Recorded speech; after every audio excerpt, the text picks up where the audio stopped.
Hello, everybody, and welcome back to another episode of Rise of the Ordning. Super excited to get rolling here tonight. Couple of things before we get started, just some housekeeping. If you are hanging out with us on Twitch, don't forget to snag your bingo card with !bingo so that you can play along as we go. And if you are with us on YouTube, you are welcome to play bingo as well. So I'll make sure to drop that in the link below. But if you need to dip for whatever reason and watch this session, all of them are uploaded on YouTube, which is just Muse's Mythos. And if you are hanging out on YouTube, you're welcome to come join us on Twitch live Wednesdays at 8 p.m. And yeah, that's what I got. I think that's the biggest thing. If you want to know more about the world that we're playing in, a lot more information is on my website, which is if you hit !Mythos in chat or go to musesmythos.com. There's also some information if you want to play in this world, which is super fun. But we are about to get started here. I'm so super excited for this session. I have my amazing players here with me. I'm not going to have them introduce themselves because Sly had to step away for a quick second. But just quickly, Kenny is playing Kamori, Cece is playing Tazira, Sly is playing Ravasi, and Shorty is playing Nyx. So with that, feel free to keep chatting, and we are going to jump on in. Last we left off, the group had continued their quest for the 2 remaining giant artifacts and Baruna's well. This large cavern that had an entrance on top with a huge drop down to a sacred grove that had some tents off to the side. Taking the stealthy approach, the group quietly navigated down a rope and managed to avoid the sleeping shaman in the snow, quickly moving towards the altar where the previous artifacts had been located. With the use of some magic, encouraging butt pats, and Kamori's amazing strength, the group pushed a giant-sized altar to the side to procure a huge drinking horn. Another pass without a trace and amazing stealth had them escaping the investigating barbarians and make it back to the rope when they realized a huge winged creature also called the cave home. Luckily, with more strength from Kamori and the best magic item of the game so far, the broom, the group managed to ascend to the forest and escape unscathed. You continued your journey north, traveling for about a week unhindered before you encountered a fight up ahead. You descended into a valley to find a group of adventurers locked in battle with several giants. Before you could close the distance to help, the group managed to defeat the giants and introduce them promptly as Belladonna of House oh my gosh, I'm getting tripped over my words. She introduced herself as Belladonna of House Flostenumbras, Riznid of House Xavier, Jarmic of House Brightforge, and Kex of House Ruck. Belladonna was quite taken with Nyx's resemblance to her long-lost Aunt Lily, recognizing the hat that you guys had found, and she invited you all to Kalterm to talk with her other aunt, Hyacinth, the Chancellor. After a riveting 3 hours cart ride through the Underdark, lots of questions and conversation, and Jarmic also pointing out the ancient Majira Forge, you arrived at the bustling great city of Kalterm, built up on the inside of a hollowed-out mountain. Belladonna took you to the House Flostenumbras, promising the crew that they would meet up at the usual place later after some baths and dinner. Settling you inside the parlor for some drinks and appetizers, Chancellor Hyacinth entered shortly, a tall elven woman with purple-gray skin and long white hair and a dark shaded knee-length dress and blazer with glasses perched on her nose. Books clattered to the ground, announcing her arrival, her eyes trained on Nyx as if she'd seen a ghost, as a name falls from her lips. Inathira?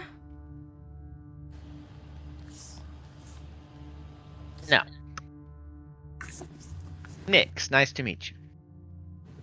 She, looks over at Belladonna, in confusion and goes, okay. It's nice to meet you, Nyx. You have an interesting signature. When did I write anything down for you? No, like, a soul signature. I will look right at Zyra. I will look right at Ravasi. Ravasi's not here. I don't do soul signatures, Nyx. Okay, well, nobody here knows what you're talking about, but I'm glad mine is so cool. Cool isn't the right term. It's almost... Ouch. It's almost exactly the same as someone I used to know in the past. I'm gonna tell them you said they're not cool. She looks over at Belladonna, and Belladonna's, like, looking at her like her aunt's gone fucking crazy. What do you mean someone that you used to know in the past? I just thought she looked like Aunt Lily. And Hyacinth goes, there's a lot I haven't told you, Bella.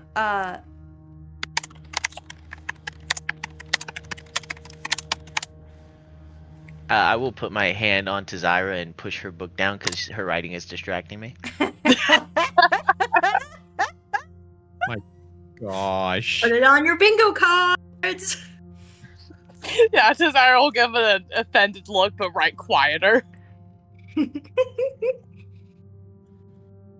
It's just... I don't know how to say this bluntly.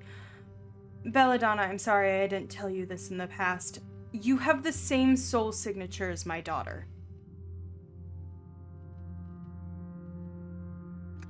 Whoa, I got confused. Belladonna does or I do? You do. Oh, okay, nice. Anyways, this is crazy talk. DM? Can I see if I can check that? Check what? This is same soul signatures or Her similar vibes? Her daughter. Oh yeah, you could try. Go ahead and roll me just a charisma check because that's your spellcasting modifier. 15. So with a 15, you're kind of like tapping in for a second. You close your eyes and you open them, and there's a little flash of dark energy in your eyes for anyone paying attention to Ravasi. You look at Nyx. You look at her. The resemblance is uncanny, except for the fact that Nyx has a little bit of her ears are a little bit longer, and her hair is wilder. So, like, Hyacinth's hair stick straight, and Nyx kind of has some wave about it. But their souls are very similar. I don't know what colors you've seen Nyx's soul as, or the energy you've gotten off of her, if you want to maybe describe what you think you would. I mean, I've always thought, like, he kind of sees it less in, like, color and more in, like waves, like sound waves.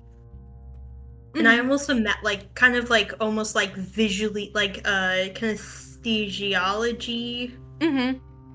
But like for like sound waves or frequencies. So I almost imagine that they're like, if I was like, if your sound had a soul, it would be very similar. Yeah. So there's something different. Nyx's seems a little bit less neat, a little bit more wild, but they're very close. I'm gonna like look at kind of cough a little awkwardly. Nyx, she's not exactly wrong. Can confirm on the similar soul part. Nice. Which means? I don't know. Usually people who have similar souls are usually a couple of different things. They're either related in some way, like biologically. I mean, we are drow. Check. Well, race versus family ties are a little bit different. Wouldn't every race sort of have the same lineage at some point? Not well, necessarily because there are multiple dimensions. So while some Hey, races... this is an A-B conversation, ma'am. See your way out of it. Oh my gosh. She Hey, looks so affronted. I'm so sorry. Nyx is very blunt when it comes to things. Think of it like as opposed to having a similar theme in your song, you two have verse 1, she has verse 2. Is my verse better? A little more wild, a little more free. You always know just what to say to me, Ravasi. No, you're welcome. But you're right. I'm going to see myself in the conversation, and her mouth quirks a little.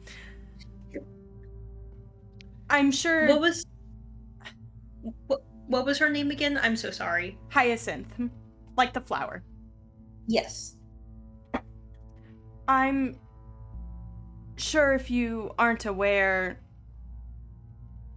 this might be unsettling news, but I'm almost positive. I, as your friend apparently has here, have the ability to see souls and has proven useful as a chancellor.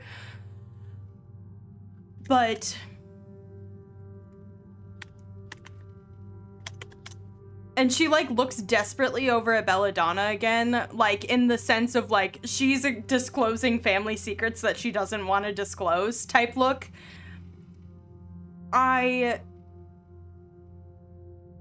had a daughter roughly 22 years ago off on the island. And I haven't seen her since.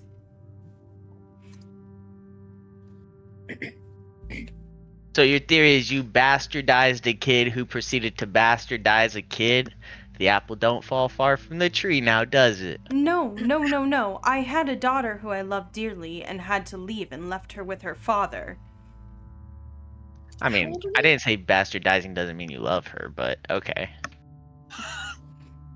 But Nyx, how old are you? That is so rude, Ravase.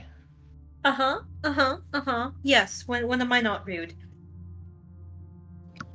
Sometimes you're not. Anyways, I'm old enough to be that granddaughter, I suppose. not granddaughter, my actual daughter. Whoa. I was not paying enough attention. I cute to look as she's writing all of this down in her book. I'm sure this is shocking for you, and I understand that you probably have a lot of questions, and I have a lot of questions because, to be honest, I thought you were dead. No, you left me with some bum who abandoned me, so good on you, I guess. I suppose I did, although I didn't realize he had abandoned you. The last I heard, you were both residing in the village.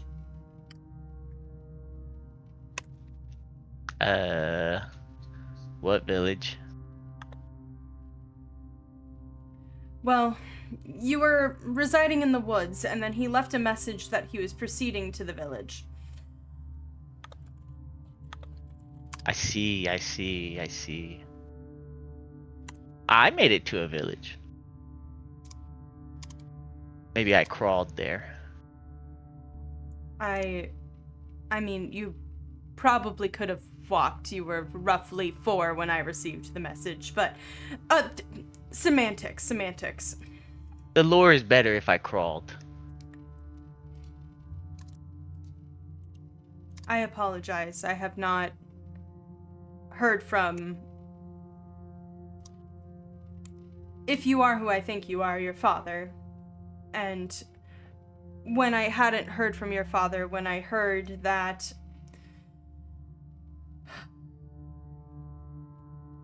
I know that you were close to the village. And so when I heard that Farnfoss had succumbed to giants, I went out there and all I could find was ashes. And then I went to the area, our house in the woods, where we had lived for some time, and it was deserted. Well, it's all good. No hard feelings. Everything happens for a reason. She looks like sick to her stomach, a little bit like she's gonna throw up. And if you look over at Bella, Bella looks like she's like discovered both secrets, both like aghast and also like extremely intrigued. Do you need to go lie down for a minute, ma'am? I might. Bella invited you to stay here, yes? I'm so sorry. That was incredibly rude of me, and I apologize for manners. For, as you can imagine, I'm slightly in shock. Uh-huh. And Really, it's okay. You don't need to beat yourself up.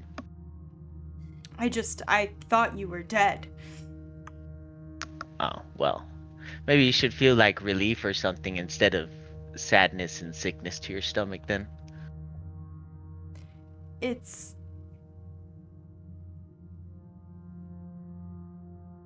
sadness for the years of opportunity I have missed, and Yeah, but with your opportunity sacrifice, great things came from it. So I promise you it's okay. well, at the very least, you are welcome for dinner, and we can have conversations later if you would like. I'm sure there are many questions you have, or if you do not, that is all right. And you are welcome to stay here whenever you would like. Very cool. Well, we appreciate your hospitality, and Belladonna is amazing. She will be a great head of the household one day. Belladonna, like, looks over at you and she glares. I will give a sly smirk.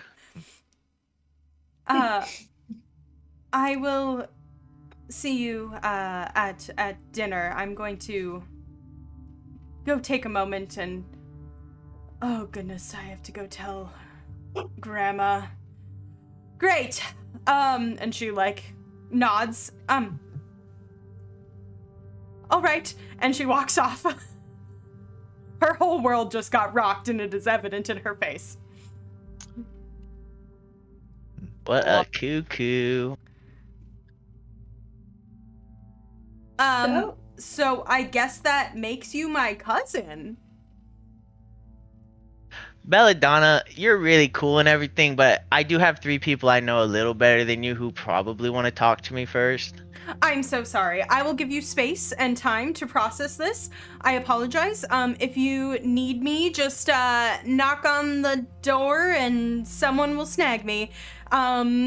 There's wine and something stronger underneath. And she like walks out and she'll like pull the door. Okay.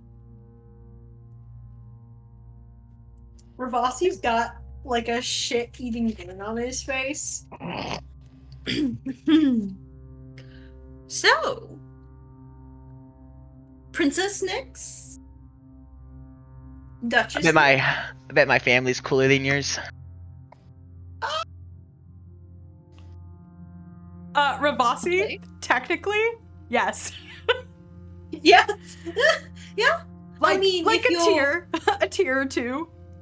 Mm-hmm. Yeah, technically, yeah. Maybe. Will they like kill you if they know who you're with?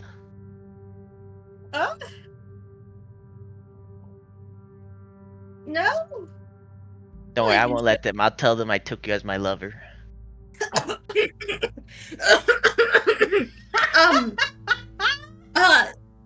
I'm not sure if they would really know my family besides in passing, to be honest.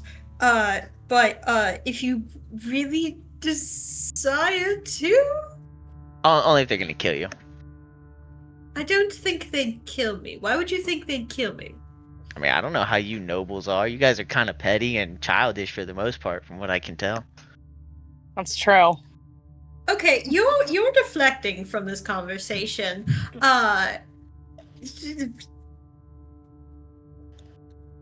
Your royalty? Noble. Sounds that way, Ravasi.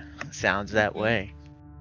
And you're feeling what Mostly about it? indifferent. Why? Why would I care, I suppose? Why would you not care? To be royalty? To know your family. Oh, no, that's okay. That's cool. I just thought you were asking if I cared about being royalty. I mean, there's some benefits to it, of course, but You could Sure. ask for some really cool armor and they just give it to you. Maybe, but from what we heard the other day in the flying castle thing or whatever, they seem to work for things like this hat. Not every family is like Ravasi's, Desira. you know nothing about my family. I make lots of assumptions. You know this. This is true. And a lot of them are wrong. I'm okay living like that. I'm aware. You're one of the most confidently wrong people I've ever met. It's honestly fascinating. But anyway, because I know you don't have many memories. Is this a good thing? Do you want to learn more about your family's history, or? Maybe. I mean, could be cool for sure. I got nothing else to do while I'm in this fancy place. This is true. Also, we will never, ever have to pay money. Well, here. Who cares if you're rich nobility? I mean, like, we have a nice place to stay. Oh, yeah. True. You're really on point tonight, Ravasi. I'm just that good, you know? Okay, we will now open the floor to questions from anybody. Can someone pass the wrench? Komori is as unaffected as I am. Beautiful to see. I will pass you the ranch. And all. Oh, sorry. I was just starving. Look, in Aaron? all honesty, you kind of. And you could see that she just like sank her teeth into a whole head of lettuce. Like she just ate that thing straight up raw. You just raw dogged a head of lettuce. With a ranch chaser. Ooh. Yep. Come on, you should try She the goes- parsnips next. It'll be a good crunch to follow. Okay, fair enough. But I will say, all things considered, y'all kind of beat me to the punch with being like, don't you care that you're finally meeting your real family? Though, I guess, I don't know if that still remains to be seen or not. I don't know. Yeah, I mean, technically speaking, we can't like 100% confirm. True. Which I can mean, understand the skepticism. yeah, I mean, what do you guys think? You guys think that lady was my mom? I mean, I totally thought she was my grandma at first. Could y'all believe that? No, that kind of checks out, actually. I mean, frankly, the fact that your and Belladonna's souls are like, I was gonna say cousins earlier, is frankly the biggest piece for me. So, her and Lily, your mom and Lily are sisters. Then there's Belladonna, which means that you're the weird fucking necromancer's niece. Wait, Who? I'm confused. So is there a third sister? Have you guys not put this together? You're wearing her hat. The third sisters or Lily's? Lily's. Yeah. I mean, I understand no, people there's- think that. No, Belladonna's mother. We haven't met her yet, right? Yeah, that's what I was asking. There's a third sister? Is that what we think? This is crazy. It's like a mystery. Got it. You hear a cough outside the door. Yeah, there's a third one. What's with all the eavesdropping in this place? This is crazy. I'm sorry. Okay, in my defense, I actually just came back. Just come in the door if you're gonna be weird. Okay, fine. I run this bitch. She like Yeah, opens the door and she's like holding like a whole another plate of crudité and kind of puts it down in front of you, Komori. I'm gonna nudge to Zyra and go, wow, they're acting like cousins already. Maybe it is fate. Haha. So little bit of a rundown. I'm the daughter of Amanta. She was the youngest of the three. Can you spell that for Tazira? Amantia. Oh, she totally would have missed the I swear. A. Thank you. You're welcome. I'm the daughter of Amanta. She's the youngest of the three. Not to trauma dump about her family, but it's kind of blatant news around here. She kind of went to jail. And Sorry for your loss. Oh no, I don't like my mother. She went to jail for unethical necromancy and eventually died in jail. Are you sure she died if she partakes in the necromantic arts? Yeah, I'm positive she died. Okay, cool. So you already know about necromancy in your family. What? I don't know. It's best to ignore Tazira. I feel like I'm missing something here. Also, the parsnips were a good call. You're welcome. You're welcome. But Because I think, to be honest with you, I actually was the one who sent her body back to the earth. But she's not going to come back. But I actually think that she killed herself, for lack of a better terms, because their mother, my grandmother, our grandmother, Gladiolus, died around the same time. A lot said that it was of the broken heart, but I think that my mother tied their souls together in revenge, because Gladiolus was the one who discovered it and put her in prison. I'm so sorry. Your monologue distracted me. Who's Gladiolus? Our grandma. Okay, got you. Can you just refer to her as Grammy so I don't get confused? Yeah, no, Grammy's our great-grandmother. She's Chrysanthemum. She's here still. How could I lose my mind? Anyways, Tazira, you were asking about necromancy. Well, you said that you guys have like a missing Lily/Lilith, right? Just Lily. Cool. There's a drow necromancer fitting that description, kind of running around currently. She threatened to break me when she saw me, which I'm still very concerned about. Hold on. Give me a second. And she runs out and she like runs back in with a picture frame that's like a little too big, was definitely hanging on the wall somewhere. Does she look like this? And she like shows you, and it's a picture of a woman who looks very similar to Nyx, like, but a little bit more wild than just like a little bit more wild than like Belladonna and Hyacinth. And Tazira, you would recognize almost exactly that. Yeah, this is 110% Lilith, but like many years before. And Nyx, you actually recognize her as well. She was with the fire giants. I hate that bitch. What? Did I see her? No, you haven't seen her. Okay, I was confused for a moment. She was. Hold on, I want to take a look through. You have not seen her either, Komori. Nope, never seen her in my life. Yeah, that's her. I'll help you kill her, Tazira. Cool.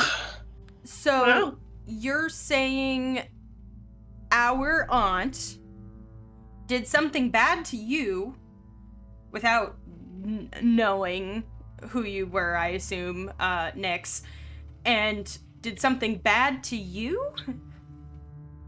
Yeah, she brought like giants into up north in the village of Hearths and was looking actually for artist climber.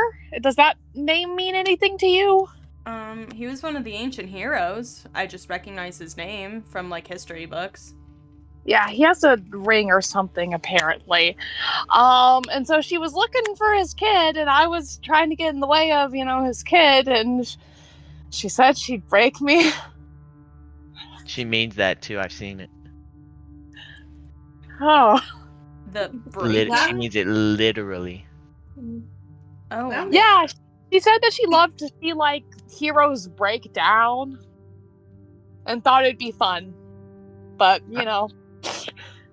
I once watched her turn someone's arm break it into 6 different pieces and make them use it as a flail. What? I'm telling you, she's crazy. What the fuck? Oh my god, what did this lady do?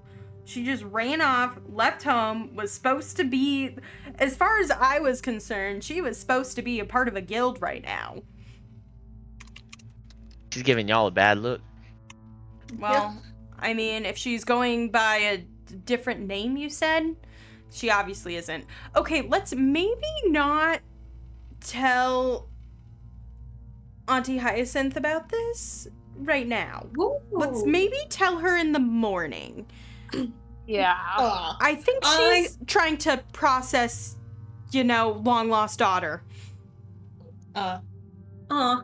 Nix. I thought you were going to get introduced to, you have noble blood, and also here are our skeletons in our closet. Don't go spouting them off to people. Yeah, I think you come with the skeletons. Well, okay, but the fact that my mother was involved in necromancy, and obviously Aunt Lily is involved in some sort of horrible experimentation bullshit. Is there something, What? your aunt we should probably know about statistically? Aunt Hyacinth is amazing. She's the chancellor, essentially the leader of the country. Ravasi kind of puts his hands up like, look, you gotta understand the theme's right there. I'm gonna be frank with you. I know every nook and cranny of this place. And I also tore around Auntie's office in the Apex Crown. And I promise you, she's good. There was no accusations. No accusations. Simply just I wonder. I would really prefer not to get jump scared with a third necromancer, I would too. I would also like to not get jump scared with that, thank you.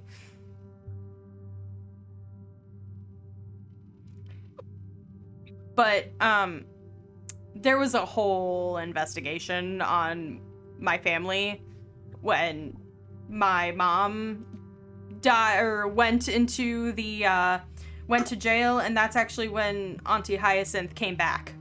So she was gone for quite a few years, probably when she was off in the woods with you, having you and a family, I guess. Why couldn't she have me here? I don't know. Was my daddy ugly? I don't even know who your dad is. This is all news to me, to be completely honest with you. Well, you are taking it great. Thanks. I'm gonna be honest with you, I'm repressing a lot right now, and I plan to get rip-roaring drunk later. Oh, let it out. Come on, Oh, yeah. great cuddle buddy.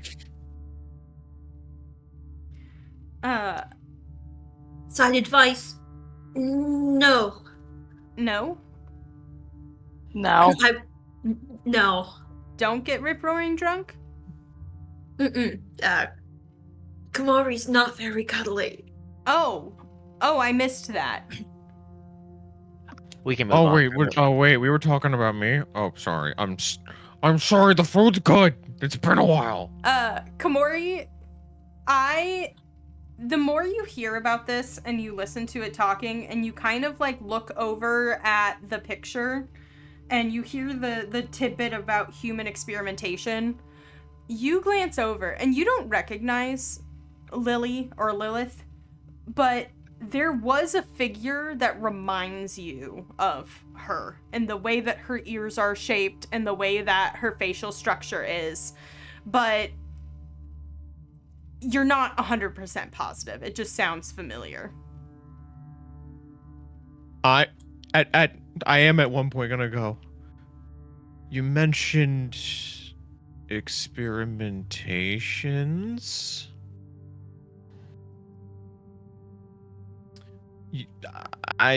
Nyx did. What? I didn't. Oh. I sure did, Kamori. Thanks for tuning in. I'm sorry the food's so good I went deaf. Forgiven. What's up? I just... If there was talk of this necromancer doing experimentations of things, I'm just... Something's seeming familiar and I can't put my fingers on it. I swear, if I also magically, fatedly also am somehow connected to this woman, I just might scream.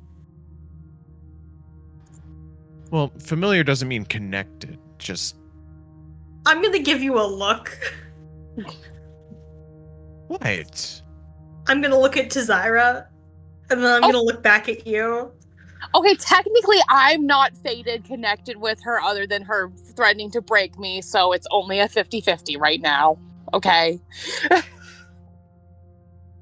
That does bring up the question. Does the name Uthgar mean anything to you, Belladonna? Like the barbarians? Or the person? No. Okay, cool. Alright, that does clear up something. Thank you. Okay. She looks like really confused. Somebody who worked with Lily, and has seemingly become like the patron of, patron saint or whatever of the Uthgar barbarian. So I was just wondering if he was like also connected in with the drow culture or you guys or anything, and it doesn't seem like it. Yeah, no, I have not heard that name except for connected to the barbarians. Are you saying that Aunt Lily has something to do with them? Yeah.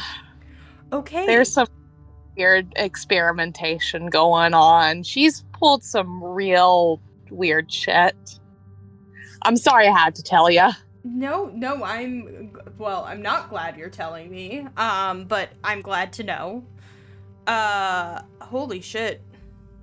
Cool. Great. Yeah. But some of the Uthgar barbarians are cool though, so like not a total loss. I mean, we have Kamori, she's awesome. I agree. Kamori is adequate most of the time. Wait. I'm sorry, Desire. You're saying that she might have to do with... Well, she was experimenting. You guys were in the tower. She was pulling weird shit. Think everything's hitting me right now at once. Oh, I'm sorry. This sounds like a great time for the hot springs. You know what? I'm down for that, and honestly, bring a fucking keg. Okay, okay. As much as I would love to support that, we have to get through dinner with Grammy, who you haven't met yet, and her mother, I think. And so, hot springs, dinner, then we can go crack a keg. I know a really good place. The crew's meeting us there, and we can see where the evening takes us. I mean, I'm in. the evening's already taken us. It's like 3 p.m. It's taking us further. It's fine. You know what they say. It's evening somewhere. No one says that. Have you never? No, they do Gotcha. say that. It's an excuse to start drinking earlier. This is true. This is true. Why My do you mother need an says it all the excuse? time. Just do I it. agree. Why do you need an excuse? Be Nobles bold you. and brazen. Nobles need an excuse to just do shit. That's kind of pathetic. I agree with Komori. It's all the weight of hoity-toity, I am so refined and better than the common man. Yeah, It makes you seem like a douchebag. well, it's silly because then they're all repressed and in their emotions, and then they all do some sort of substance in the secret or go to necromancy and some bullshit rather than just talking about their feelings like a normal person. Exactly. You guys Or have incessantly feelings? flirt and, twist up their words. Yeah, this is why I do not want to be the next chancellor. You'll be so good at it. No, I will not, actually. I am going to Run away and start doing necromancy. No. I'm Not right. part of the Herbalists of Harmony, actually. I'm very against necromancy. I mean, Nix, I feel like your overly blunt and don't give a shit attitude would be very refreshing. Refreshing for who? I think I'm gonna give Grammy a heart attack tonight. Well, by the time you'd be chancellor, she'd probably be, anyway, We don't Grammy need could to... be 150. You don't know what you're talking about. Grammy's like 400. Ah, let's go kill the old lady tonight. 425. That's We not are even- not killing her. Yeah, okay. By accident. Add quotation mark accident. do DM, do Drow and High Elves have different lifespans? No, they're about the same. So essentially what you're hearing is Grammy's from off-world. Yeah.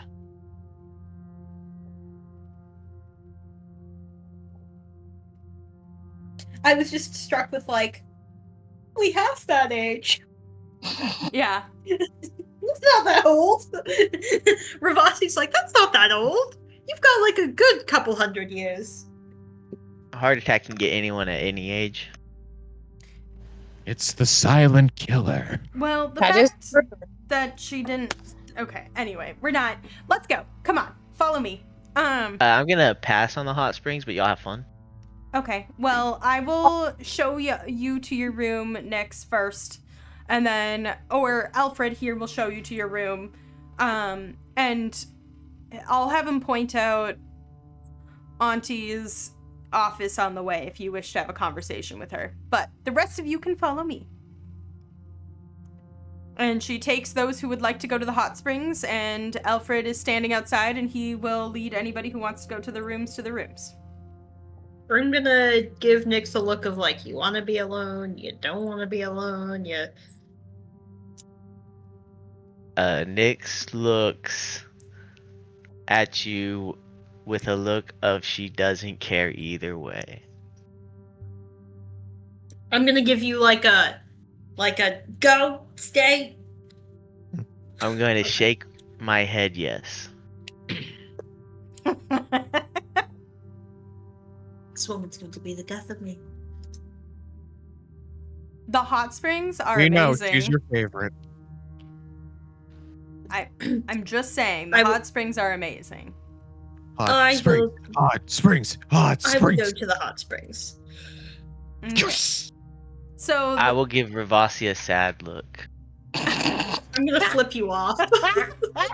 Oh.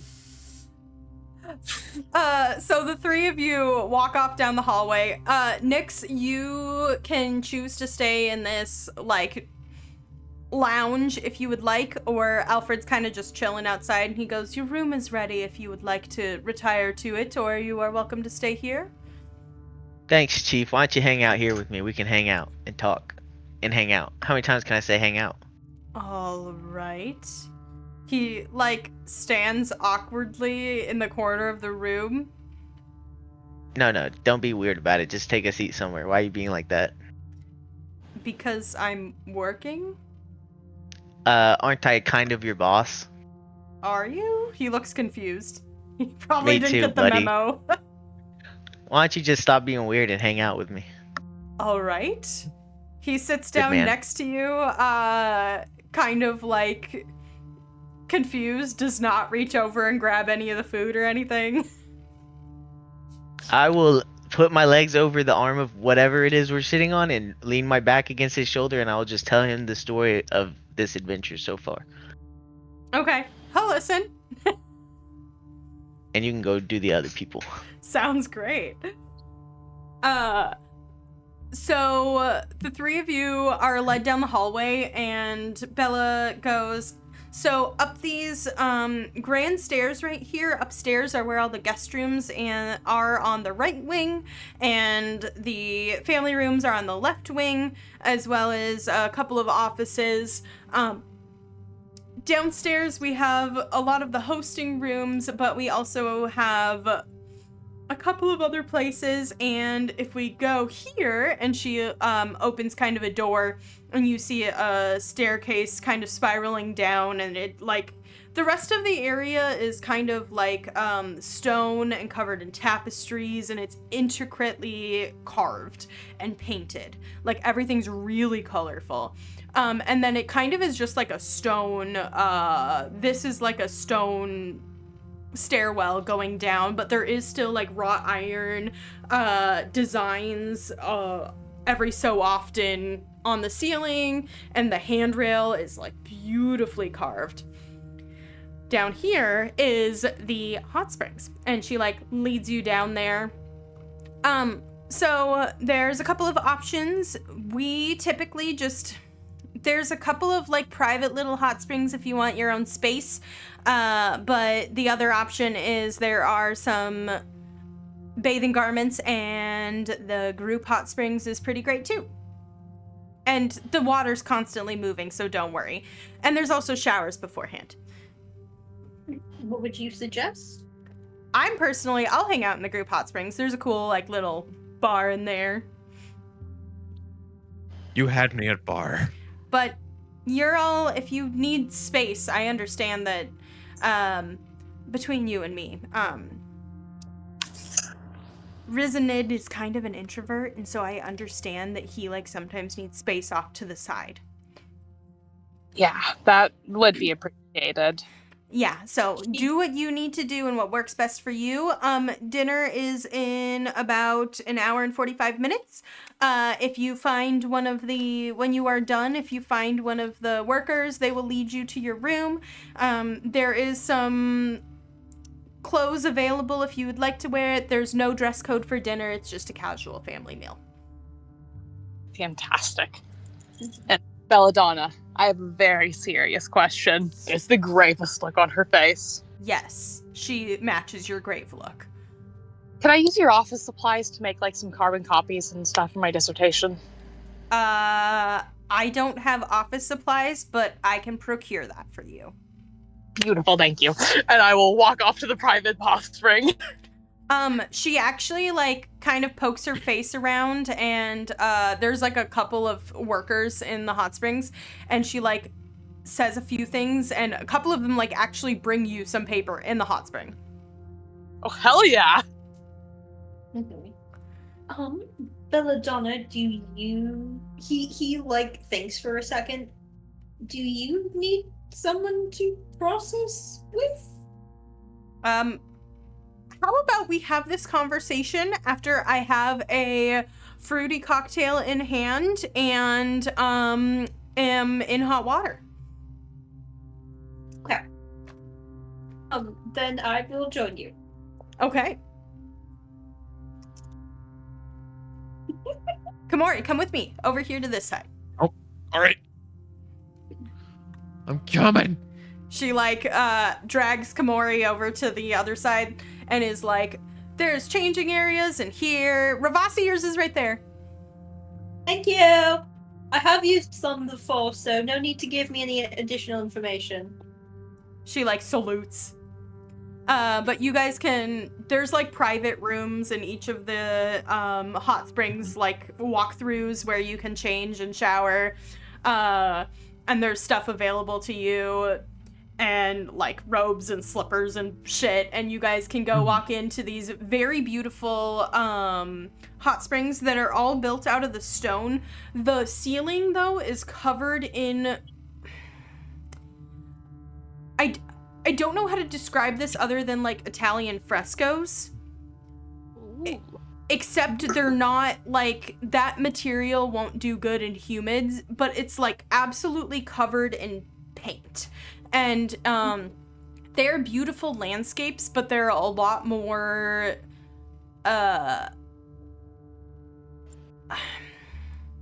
they're very Art Deco, Cece. I know that you'll understand that. I don't know how to explain it better right now at the moment. But like absolutely beautiful landscapes above, a lot of like celestial themes, a lot of nature themes, and it kind of all blends together beautifully. But the ground is stone beneath you, and the whole room is filled with steam. Tazira, your room is kind of blocked off with you see just greenery in the space. It looks like the water runs underneath, but that there is a blocker of like these greens growing up from kind of like an underwater plant trough, and then there's wood above the water to kind of block it. So it's separation, but the water still continues all the way through. Oh, that is so cool. Mm-hmm. And there is refreshments for you available. Workers kind of standing at the door, and she says, Lady Bella let me know that you wanted these, and she like holds out a couple of notebooks to you. And if you need anything, I am the attendant for this room, and I would love to assist you. Thank you very much, my dear. I should be rather all right. I'm no stranger to the baths myself, but thank you so much. I don't have to compromise on productivity or hygiene. I totally understand.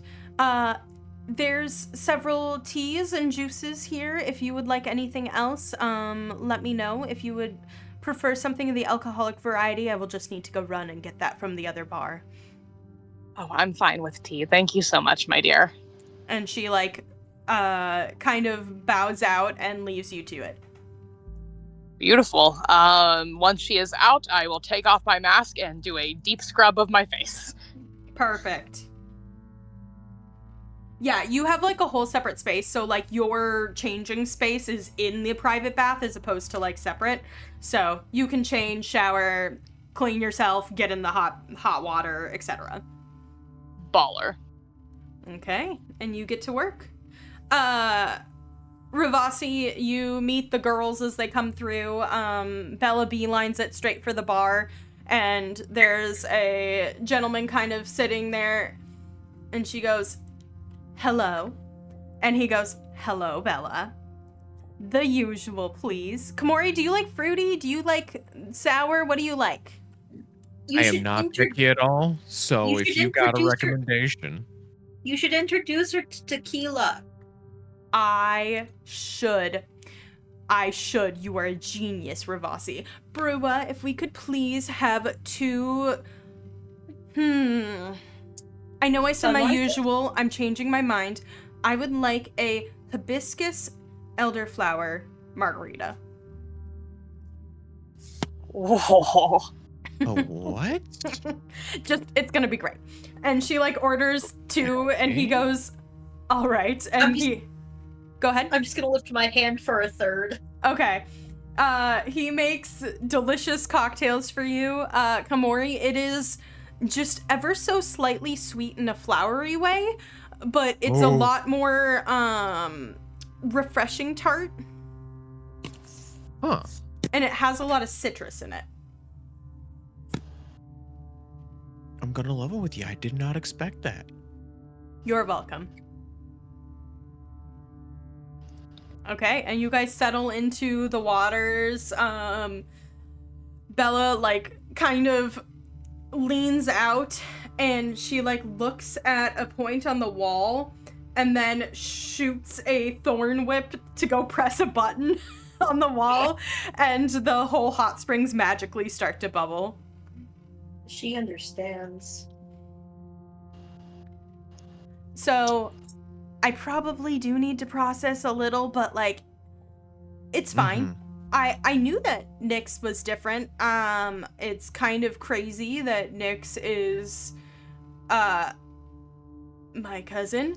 But the other thing to consider is I didn't even know that Auntie Hyacinth had a daughter.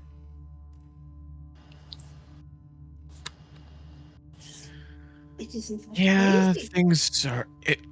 You know, it's funny because it feels like not too long ago, Nyx was even talking about how the whole family thing on her end, how she never really knew hers. This is true. This is true. Yeah. So, from what I gathered, when Auntie Hyacinth was off on her world-changing trip, it's pretty typical when, like, that's what Lily did, and she never came back. She went on her, like, little trip to learn more about the world before the possibility of coming back and getting involved in politics, although it was never mandatory, but one person at least had to. And Auntie Hyacinth went off on hers, and then when my mom was imprisoned, she came back because Grandma was too tied to it, if that makes sense. And so Auntie stepped into the chancellor role then, so that Grandma could retire.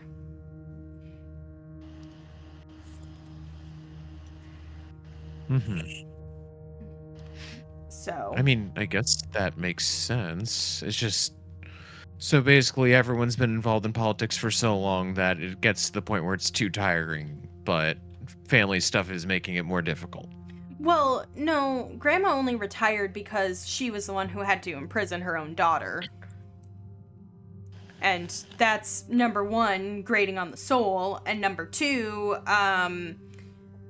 there was some talk amongst the nobles of, you know, like, she's too close to the situation, she's gonna be emotional, like, she's gonna be caught up about it, like, she was really harsh on her, she even, like, had to be really harsh on her by law, is she even fit to continue to be chancellor, that type of thing. Oh, that bullshit. Yeah. And I think Grandma was heartbroken, to be honest with you. I was young. I was very young. Well, not very young. I was a teenager. Just coming of age. And so it was... Yeah. A lot? I mean, yeah. But I mean, Mom deserved it, so... Don't worry, I already talked to a therapist about that. I've worked through that. You have therapists here? Of course. Huh. It's actually a really I'm great... gonna level with you. I don't know what therapy is. Oh, so you know how there's people who do healing for the body? Both magically and non-magically? Like a doctor or a medic. Yeah. So there's therapists and psychiatrists. So therapists are kind of more healing for the soul, the mind, and psychiatrists do a lot more of the idiosyncrasies of brain balance. And it's actually really fascinating. Auntie Hyacinth has been personally sponsoring a whole bunch of people who have the ability to see souls are a little bit better at it. And so she's been personally sponsoring some of those people's way through school. But anyway, so when I was, you know, bent out of shape about it and obviously had trauma because as a fresh, oh gosh, how old was I? Like 20, I was Nyx's age. My mother, I found out, was a horrible person who went against everything that I believed in. So, and that's part of why I made the steps I did to step into the the Herbalists of Harmony, because as much as I understand that continuing House Flottenbriss's legacy is important, as we have kind of been chancellors since the beginning of Thalor, I don't think it's as important as my personal ethics. So, we will see what happens when Auntie Hyacinth can no longer be chancellor, but until then, I'm going to do what I want to do. Well, isn't it your duty to, though? Theoretically, yes. I mean, Grammy would guilt trip me into that, and I don't think Auntie would. But, well, it is my duty, and our family's always done it, just because I might try to convince them to adopt kind of what Rosewick did, where they pick someone who has alike morals and values in the school and theoretically adopt them into the house and into the family. So not necessarily,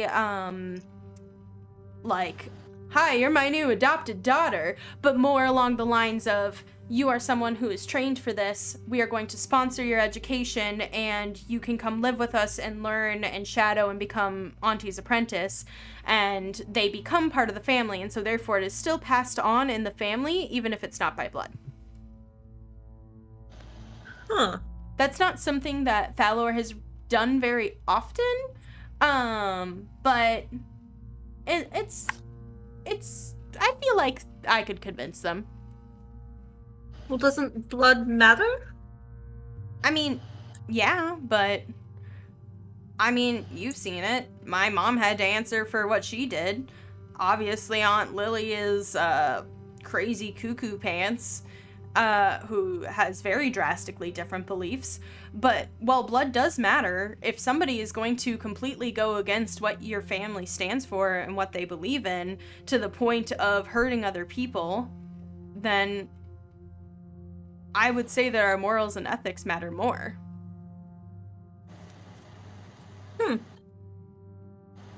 Suppose that makes sense.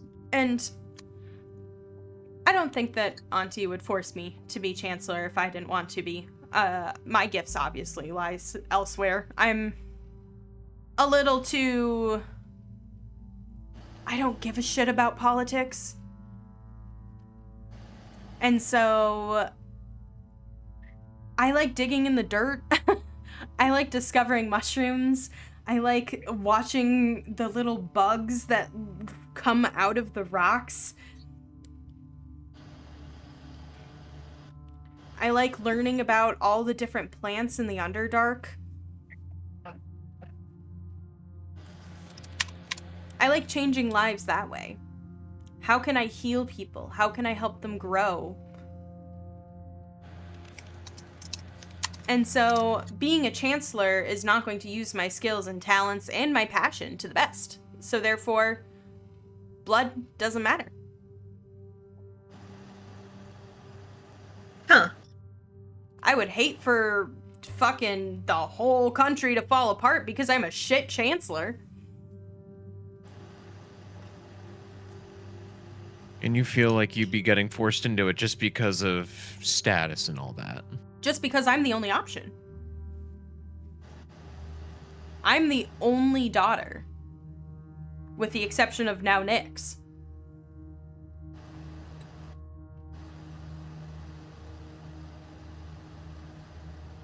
In all fairness, I'm not fully sure Nyx would be able to. And that's okay. I mean, Nyx didn't... Nyx didn't grow up in the family. She's not tied to the politics, so honestly, I would say that I have more of a claim than Nyx did, but I'm sure that if Nyx wanted to and wanted to learn, that Auntie would be absolutely thrilled. But that being said, there's options. So, I'm not worried about it. They'll figure it out. It's not my responsibility. Fair point. But I will support and help in any way possible because, well, it's not my responsibility. They are my family. Yeah. That sounds very healthy. Thank you. To be honest with you, Grammy's the only one who's a little... Your family tradition is what needs to take place overall, and I came to this country and founded it, and my daughters will be seated on the council for years to come. I mean, she's not entirely wrong. Tradition is important, but... No, I agree. But I also agree that who's to say that someone who is gifted in it and gets adopted into our family can't also be a daughter of the house?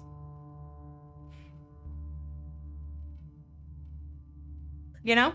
I suppose.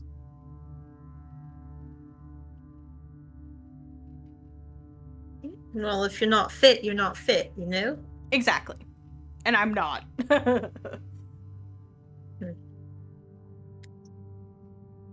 Well, I'm glad your aunt understands that. Yeah, she's, I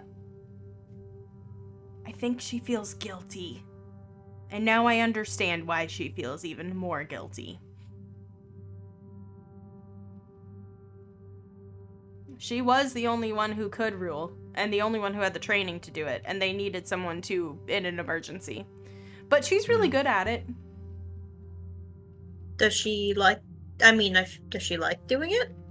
I don't know. She keeps a level of the typical noble formality that I don't take. And so sometimes I can't tell. But she's really good at it, and she seems happy some days, but there's always been a wistfulness about her.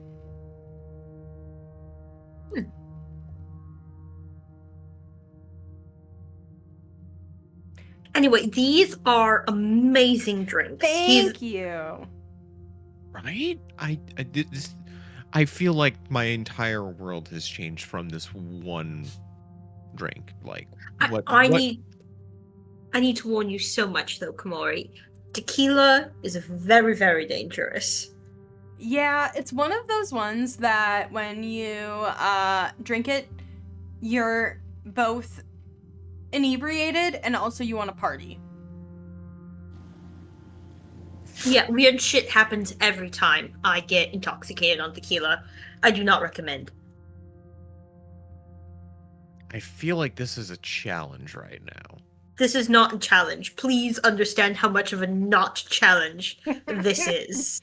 I don't know. It sounds like a challenge, doesn't it, Komori? Your funeral! I will not be holding your hair when you start throwing up. It's okay. We'll make Jarmik do it.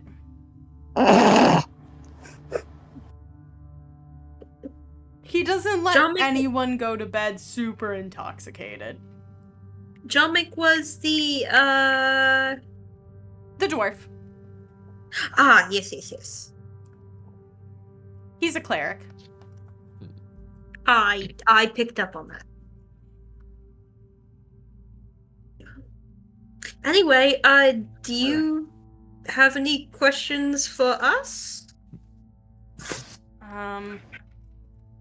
Is it weird to ask what Nyx is like on the road? A pain in my ass? I mean, in all honesty, I feel like she's very much this. Basically, what you saw is the general gist of her. Yeah, very competent fighter. What you see is what you get. Yeah. Very blunt, very to the point. However, he kind of like ponders for a moment. Softness isn't the right answer, but... Stern? You cut out, Kenny. What'd you say? Sternness? No, that's not it. Authentic. A genuine, blunt kindness.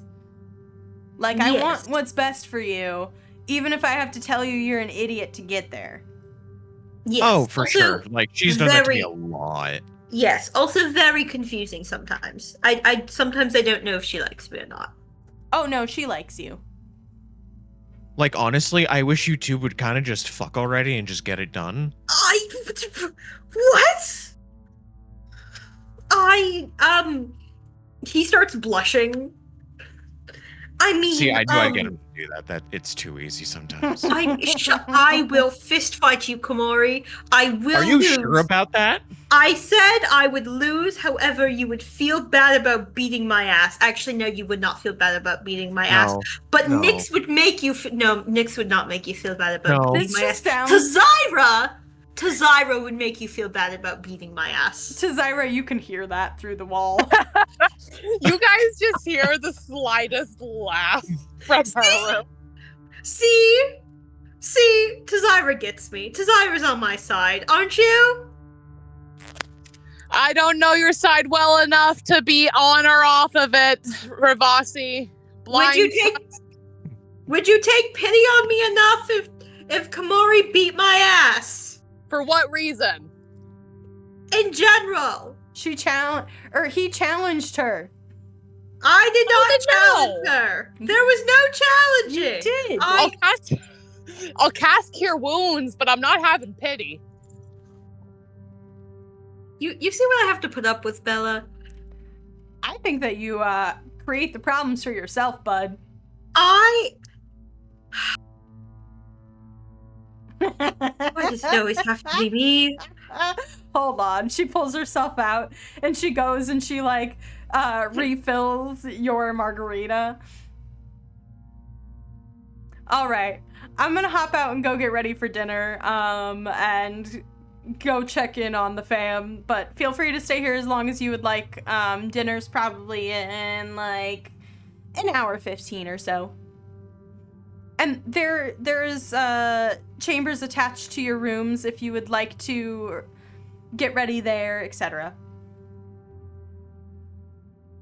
Well, thank you very much. And she heads out. Beat my ass? I'll beat your ass. What was that? Would you like another drink, Komori? Yes, please. And I'm just gonna pat your head and go, good boy. And I'm gonna make sure there's a double shot. And you know what, Ravasi? Just because I can, and maybe it's the drink in me saying it, no one will ever believe you.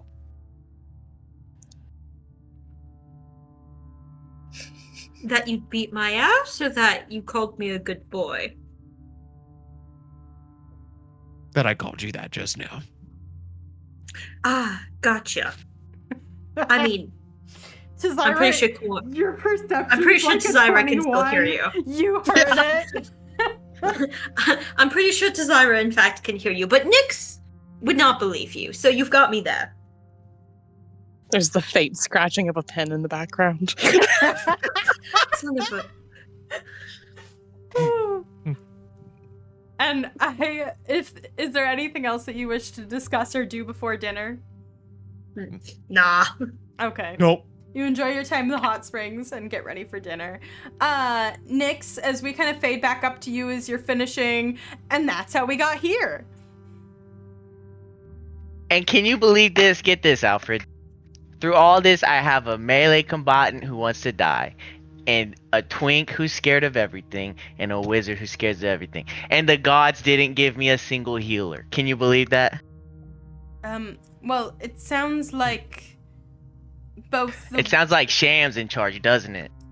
A little bit, but it also sounds like the wizard and the twink can I call him that? Can heal a bit. It's actually his middle name. Okay. Well, if you need me to, I can get several potions of healing for you, ma'am. Well, could you get them some? I'm okay mostly. Absolutely. I will let the mistress know and we will get that procured by tomorrow morning. You're a good friend, Alfred. Thank you. I would die for Alfred. Alfred kind of like looks to you for a second. He like looks like actually genuinely touched. I'm not here. This is Sly. No, I know. No, that was to Nyx. So, Alfred, I've talked a lot about myself, but what about you? Oh, I have worked for the family for several years. Sure, makes sense. I actually genuinely love it. They're great employers. They employed my That's good. daughter as well, which is great. We appreciate good. family around here. What'd she do? She works in the kitchens. She's actually a phenomenal chef. I think she's heading up the pastries for this evening, so you make sure that you try her berry pie, please. Excellent. I love berries, so. But yeah, it's pretty much it. I've been here my whole life, and I've been working here for a while. So you're married? Oh yes, my wife is amazing. Very good. She doesn't work here, though? No. Does she work? She used to back in the day, and now she's kind of retired and is an artist. She Okay, raised. good. As long as the family's paying enough, she can do whatever she wants. Otherwise, I would talk to them for you. Oh well, thank you. No, they definitely pay enough. And actually, it was when I got this job. I got this job when we were pregnant with our first, so that we could afford for her to take time to recover, and she wanted to stay home with the kids. Very cool. What's she paying? Right now, she's been leaning a bit in her like impressionist era, very abstract, which I've been really enjoying. Oh, well, if you go home tonight, bring a painting so we can see it tomorrow. Sure, I would love to. Very cool. Thank you, Alfred. Would you like me to show you to your room now? Yes, I suppose I should go pretend to clean up. All right. And there's some options for attire in there if you would like, but as Lady Bella said, it was rather casual. Okay, perfect. Lead the way, Alfred. He leads the way and shows you to a very nice guest room. You actually see that like your names have been like written on these plaques that are hanging on the wall in this kind of like guest wing. And you enter, and there's this beautiful 4-poster bed. There's stunning stained glass windows that kind of lead out into Calterm, and there's dancing lights on the other side of them, so it's coming through, and the whole room is swathed in color.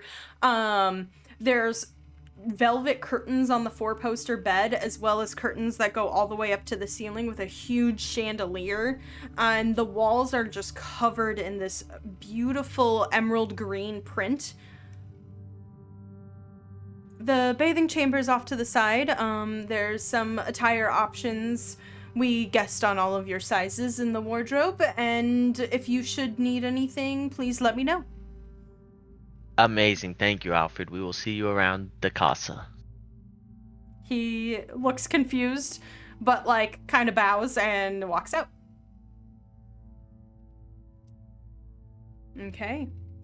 As you all get ready for dinner, you can choose how you would dress, but I'm kind of curious how you're presenting yourself to this noble family dinner. Oh, we were told it was casual, so Komori's just doing what she's always done. Perfect. Oh, yeah. Why change? What? If it ain't broke, don't fix it. My question to you, Komori, how have you been presenting yourself throughout this? I mean, like, she's more or less kept her hood. I mean, she's gotten to a point where I think she's just been more comfortable, because I mean, we've all been traveling together for some time, and I think she's finally been like, oh, maybe a little bit more in her own. Mm-hmm. And like has been a little more comfortable, just not feeling as bad about things, despite knowing how it's like technically she knows she's not normal, but Mm-hmm. like she doesn't feel as bad about like her appearance and anything. It's just like this is just all she knows. So I mean, like I said, she's still dressing the same she always has. It's just I guess there's more of a comfortability about like how she feels about herself. Amazing. It's Okay. not perfect, but it's there. It's better. And the rest of you, are you wearing your normal attire or are you dressing up? I am sprucing up around, like, I want to say 25%. I do have the robe of multiple fashions, so I will just kind of make the embroidery a little bit more intricate. That's on the robe, kind of near the bottom of these falling leaves. And then Tazira will just take a bit of time and do, like, 2 French braids. Okay. Ravasi. Okay. What clothes did they have? Oh, there's like a ton. So there's quite a few options in your wardrobe of various like casual shirts. There's some more flamboyant options in jewel tones. There's a beautiful velvet like suit jacket that is in kind of like a dark burgundy color.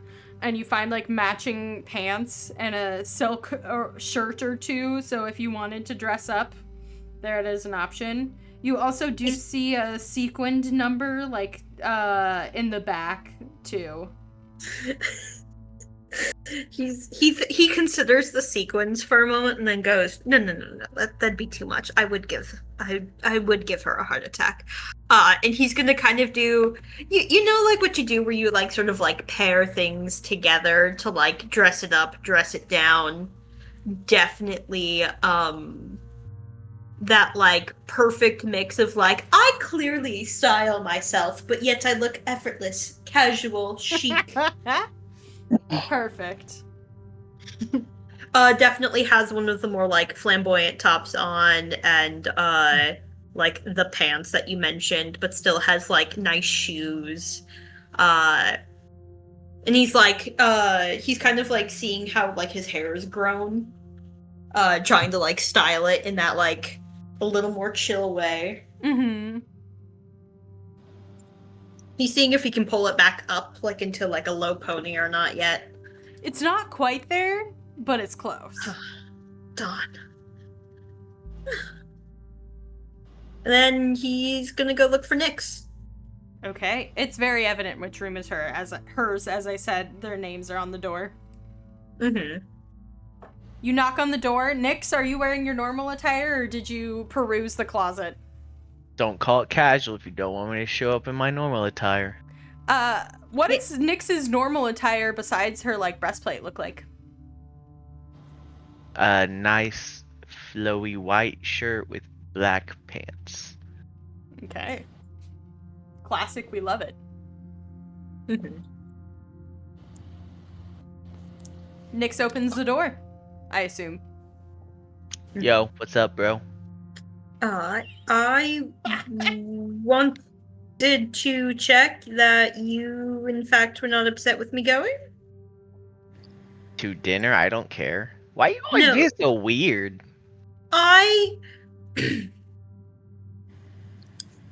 You told me to start caring about people, and I'm attempting to do that. Oh, well, that's really sweet, but I meant, like, why are you talking slowly? I know you don't talk like that normally.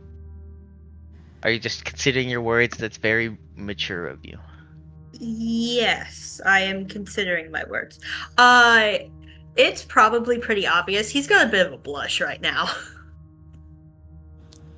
I'm very proud of you. That's very mature. I wouldn't even do that. Are you gonna do something with your hair? What's wrong with it? I was wondering if you were gonna do something with it. Okay, she'll put it in a ponytail real quick. Done. Do you want me to braid it? Not really. Why? I thought I'd offer. I'm pretty good at it. Oh, I mean, if it'll make you feel good, I guess. I don't really care. I'm indifferent, but if it'll make you feel good, you can braid it.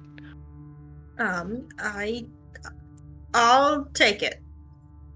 Nice. Okay. Come on in, buddy boy. I'll go sit down. Yeah. He is actually shockingly really, really good at braiding hair, and does something that's definitely still in like your casual wheelhouse, but it's out of your face, and like if people looked at it, they'd be like, "Ooh, there's some cool twists, yada yada yada," in it. That sounds really cool. Mhm. Nix loves it. Maybe. She Maybe. pretends to love it. You don't need to lie to me. You can No, tell me if you hate it. No, it looks good. I just have never had a braided hair. I just let my hair do what it does. You feel me? I get you. It's just, it's nice to be intentional, you know? Yeah, I can agree to that. Okay, thank you for helping me be more presentable for the fancy dinner, Rivase. You're welcome. How was your bath? Splish splash in the bath? You have fun? It was a very nice time. Komori did threaten to beat my ass, but that's, I presume, in the normal, so. Well, you usually deserve it. I did nothing to deserve it. Then why'd she do it? She didn't do it, she just threatened to do it. Yeah, okay, but why did she threaten to do it if you didn't deserve it? You know what? Who knows with that woman sometimes? Sounds like it was your fault, but okay, I agree. Why does everyone always assume it's my fault? Am I just that? Don't. I'm not going to finish that because I already know what your answer is going to be. Well, she certainly gets mad easily, but you also certainly do things to make her mad, I'm sure. So, but it's okay, you know. That's how siblings act, I think. Yes? No? It depends. It just means you guys care.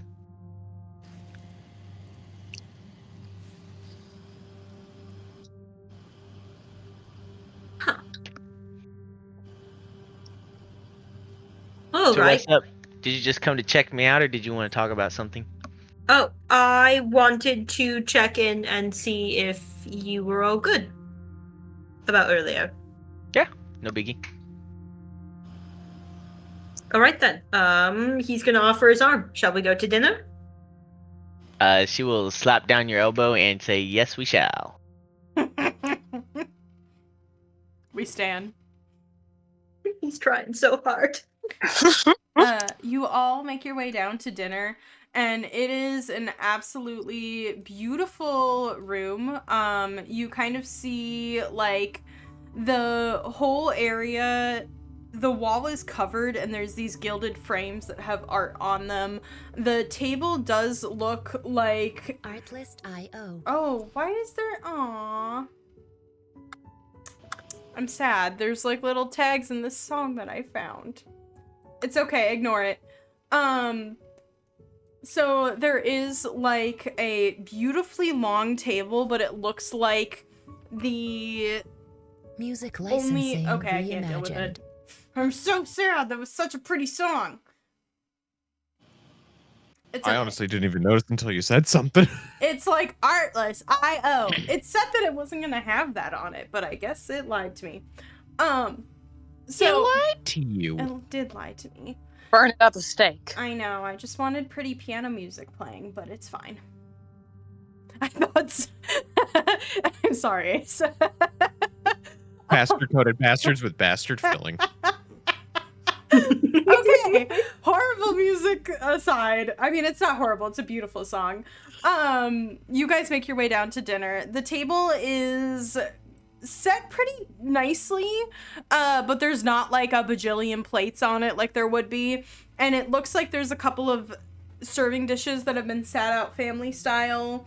You see a plate that has a couple of different meat options on it, and several different like styles of mushrooms. You see mushroom caps that are like filled with looks like cheese and breadcrumbs and sausage, and like another like side of mushrooms that probably are some sort of type of Marcella sauce. There's a couple of bottles of wine out, lots of root vegetables, and a delicious looking potato whip. And several different types of breads and cheeses. And at the head of the table, you see, like, Belladonna said Grammy, and you're probably picturing, like, an old woman. She is old, but old for an elf. Very regal. And while you can see the age in her skin, and you see fine lines and wrinkles, and her hair is stark white, but like most drow's hair is some sort of shade of white or purple or gray. And she looks old and ancient, but in the ethereal, otherworldly sense. Not bowed over and, oh, I'm gonna pinch your cheeks type. And she kind of stands for a moment, and you watch as Hyacinth walks into the room. Belladonna's already at the table. And the Grammy walks up to you, Nyx, and goes, so, you're the great-granddaughter I've heard about. That seems to be determined still, but maybe. And what do you call yourself? Weird that you heard so much about me, but you didn't hear my name. It's Nyx. Nice to meet you. It's nice to meet you as well. I'm Chrysanthemum. You may also call me Grammy if you would like. If you would not like... That is a beautiful name. I love it. Nice to meet you, Grammy. I am the matriarch of this family. And I welcome you to our home. Please have a seat. And the rest of you as well. Thank you. I will bow to Grammy. Yeah, I was gonna say also You? bowing. Yep. I will awkwardly bow before I sit in the chair. It's like bow to sit. We stand you, Kamori. Indeed. Before I sit down, I will press a folded paper into Hyacinth's hand. Okay. She looks at it confused, and then looks at you just like in a side eye. Oh, you can't make up time, but I do have some facts that I've noticed. Probably read that not at dinner. Oh. Thank you. I pretty much just exactly copied down my notes about Nyx for her. Beautiful. And she tucks that into her pocket. And you see that she's changed into kind of like a more casual dress with like cape sleeves that is kind of fitted around her waist and then flares out in an A-line to her knees. And Belladonna seems to be in like a flowy trouser and a more trendy top. It's kind of tighter on the bodice, corset style, and has straps like all up the neck. And she seems to have like sleeves that are not attached to the main part of the shirt, so they kind of go up so her shoulders are exposed. And you guys all sit down at dinner. Their food is served. They're available to be served. Belladonna starts passing around food and kind of makes it a little bit less awkward. One of the kind of workers comes around and like double checks that you have all the drinks that you would like, makes sure that your water is filled and everything, and pours wine for you if you would like it. Oh, definitely. Yes, please. So, Grammy kind of speaks up. Welcome to our home. Belladonna has mentioned that you have possibly news of our Lily, who's been missing for quite a while. Yeah. And because of Nyx's resemblance to Lily, she invited you into our home. Come to find out that my granddaughter here, Hyacinth, claims that Nyx is her lost daughter.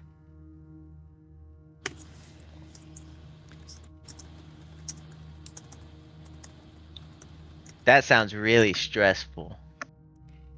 Thank you for the acknowledgement. It is not the most stressful thing that I have gone through, but I appreciate it. Well, Tazira knows a lot about this Lily, so she can give you that information. Oh, yeah, I did copy down a couple of my pages for you guys. Anything that would, like, consider your family.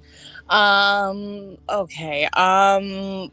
So, we found her tower, found some notes about some experimentation that she was doing. She's popped up in, Vitherfold. Involved with the giants, as well as, it seems, some necromancy. I mean, she did have skulls on her side, which is like a very, necromancer thing to wear. She's working with the giants in some way. I'm not exactly sure how, and it sounds like she was working with somebody named Uthgar beforehand.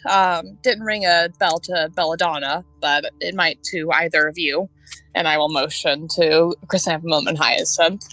Simply the name of the barbarian tribes, but I haven't heard of this Uthgar figure. Carry on. Yes, so she's been involved in some of the experimentation there. I don't know exactly what the goal is. She is involved with the giants. I'm also not sure what the goal is, whether or not they contracted her or she contracted them. The giants are trying to rewrite and find their place in the Ordning, so she might be trying to butt her way in for some extra power, who knows. But she's also looking for the Ring of Artist Climber. I don't know if she had any big plans that any of you all knew about. Chrysanthemum leans forward. I will be honest with you. I haven't heard from my long-lost granddaughter in over 60 years. She left at the behest of her mother, may she rest in peace, to study at one of the guilds in Rosewick to expand more on her elemental magic, and it sounds like she chose not to do that. We did know that she never arrived there, but that is the last we have heard from her. It makes sense that she's dabbling in necromancy, considering other ties, and she kind of like nods over to Belladonna for a moment. But this is concerning. To be honest with you, I thought she was dead. She's been blocked from our scrying magic for years. Well, she was very powerful when I saw her, so I wouldn't be surprised if she either has an item to block that or knows non-detection. It makes sense. She was a very powerful mage, as are most women in our household.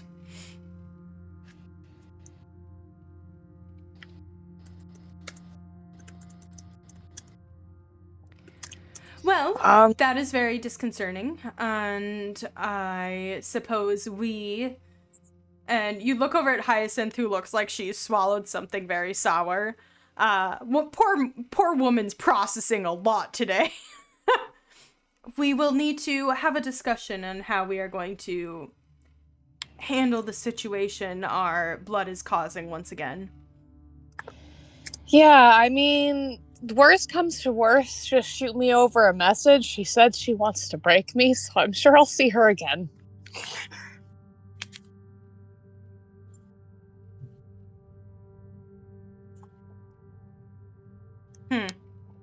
Yeah, sorry to be the bearer of bad news, but I've been keeping notes and things have been lining up in unfortunate ways. Interesting. Yes. But hey, I guess gain a disgraced daughter, gain a fantastic new granddaughter? Yeah? And I'll look over to Nyx. Oh, you are mistaken. Lily was my granddaughter, not my daughter. And Gotcha. Nyx would therefore be my great-granddaughter. will gain a fantastic great-granddaughter. I mean, she can kill like so many things in 6 seconds. It's insane. Interesting. Powerful fighter.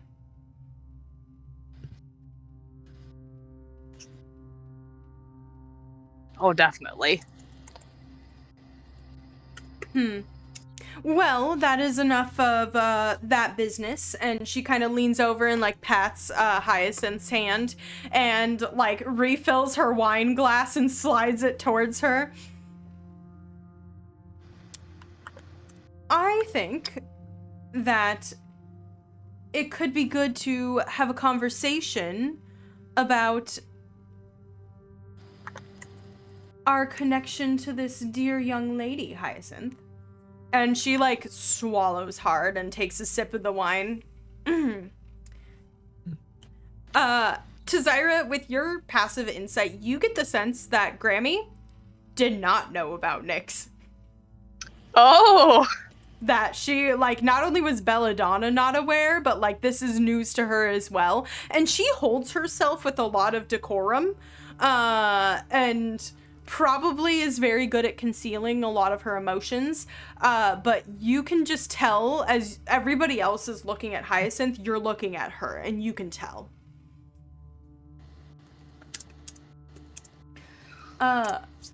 I suppose I owe a bit of an explanation. I'm not positive, but Nyx does match the soul energy of my daughter, and honestly, the fact that you call yourself Nyx is a huge sign. You see, your father used to call you Nyxanthosis, which is his little night flower in the old language.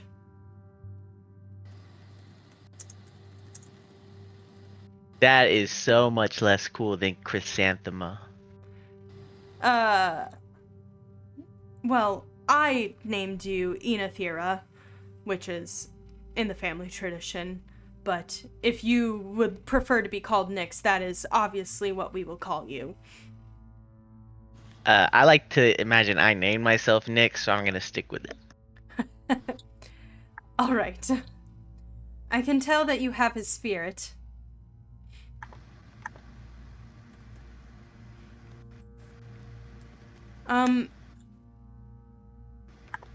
I was with him for some time, and we set up a home in the woods near about a day's travel out from a small village, and it was connected to nature, which he appreciated. She kind of swallows and like looks over at Chrysanthemum for a moment, who like motions for her to continue.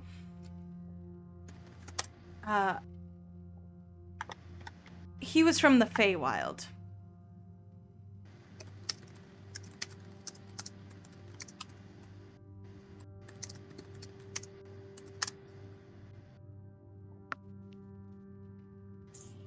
Am I supposed to respond to that? I was just waiting for you to continue, Mommy. She blanches, like was not expecting that absolute blush, and starts coughing for a moment. I thought he was a druid, considering his connection to magic, but it was a lot more of the... Yeah, a lot colder than most of the druids in the area, and he stood out a bit. I assume that he was some sort of winter fae back in the Feywild. As far as I know, he was living in hiding here for a bit, and was looking for a way to save his sister, and was biding his time. But we fell in love, and had you, and... when I was called back, I returned, and I didn't want to... He was not able to come with me. He needed to be in hiding and not sitting near being tied to a chancellor. And I didn't want to bring a daughter who loved running free through the woods, to a city where she would have to learn a whole new way of life away from the father that she adored.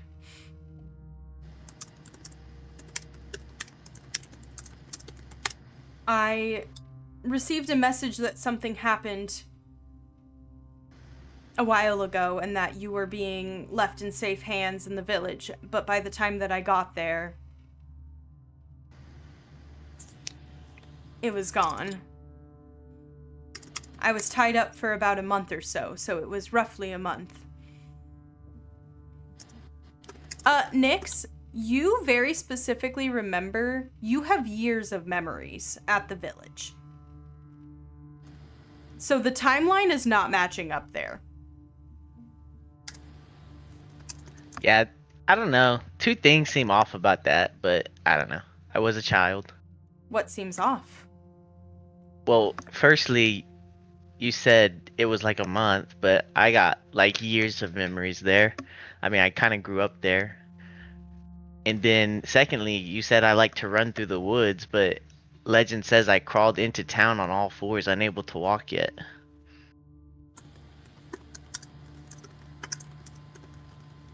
Interesting. That timeline does not match up with when I left. You had been walking for about 3 years. You were roughly 4. Do you mind if I test something, Nyx? Are you gonna touch me? Simply one hand on your temple. Oh, sure, that's fine. She stands up and she starts to come behind your chair, and then she realizes that that's like off-putting, and she like steps to the side and kind of kneels down next to you and places 2 fingers on your temple and just says, "I'm just going to check to see if there's any lingering powerful magic." And you watch as she casts some sort of intricate spell. To Zyra, you don't recognize it. And it takes a while. Like, it takes about a minute before it goes off. And you watch as her face twists a little in confusion and recognition and then frustration. And she swears in Elvish, and Chrysanthemum looks over at her with like the wide eyes. I would like to know what word she used. She essentially said fuck. I will gasp. Oh yeah. Well, it seems that Fenrir messed with your memory. The dog? No. Your father. That is so rude of him. It seems that he erased your memories of him. What would even make you love this guy? A lot. Obviously, it was a safety thing. I had a sneaking suspicion he was being hunted. He didn't tell me much about it, but he was more powerful than just a fae.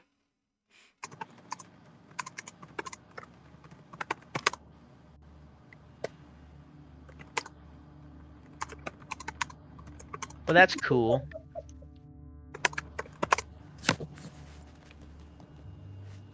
Really awkward right now. Yes, I'm sorry. I suppose it is awkward. I apologize. But it's good that we have answers. I will tell you from taking a moment and examining your brain, I am correct. I do believe you are my daughter.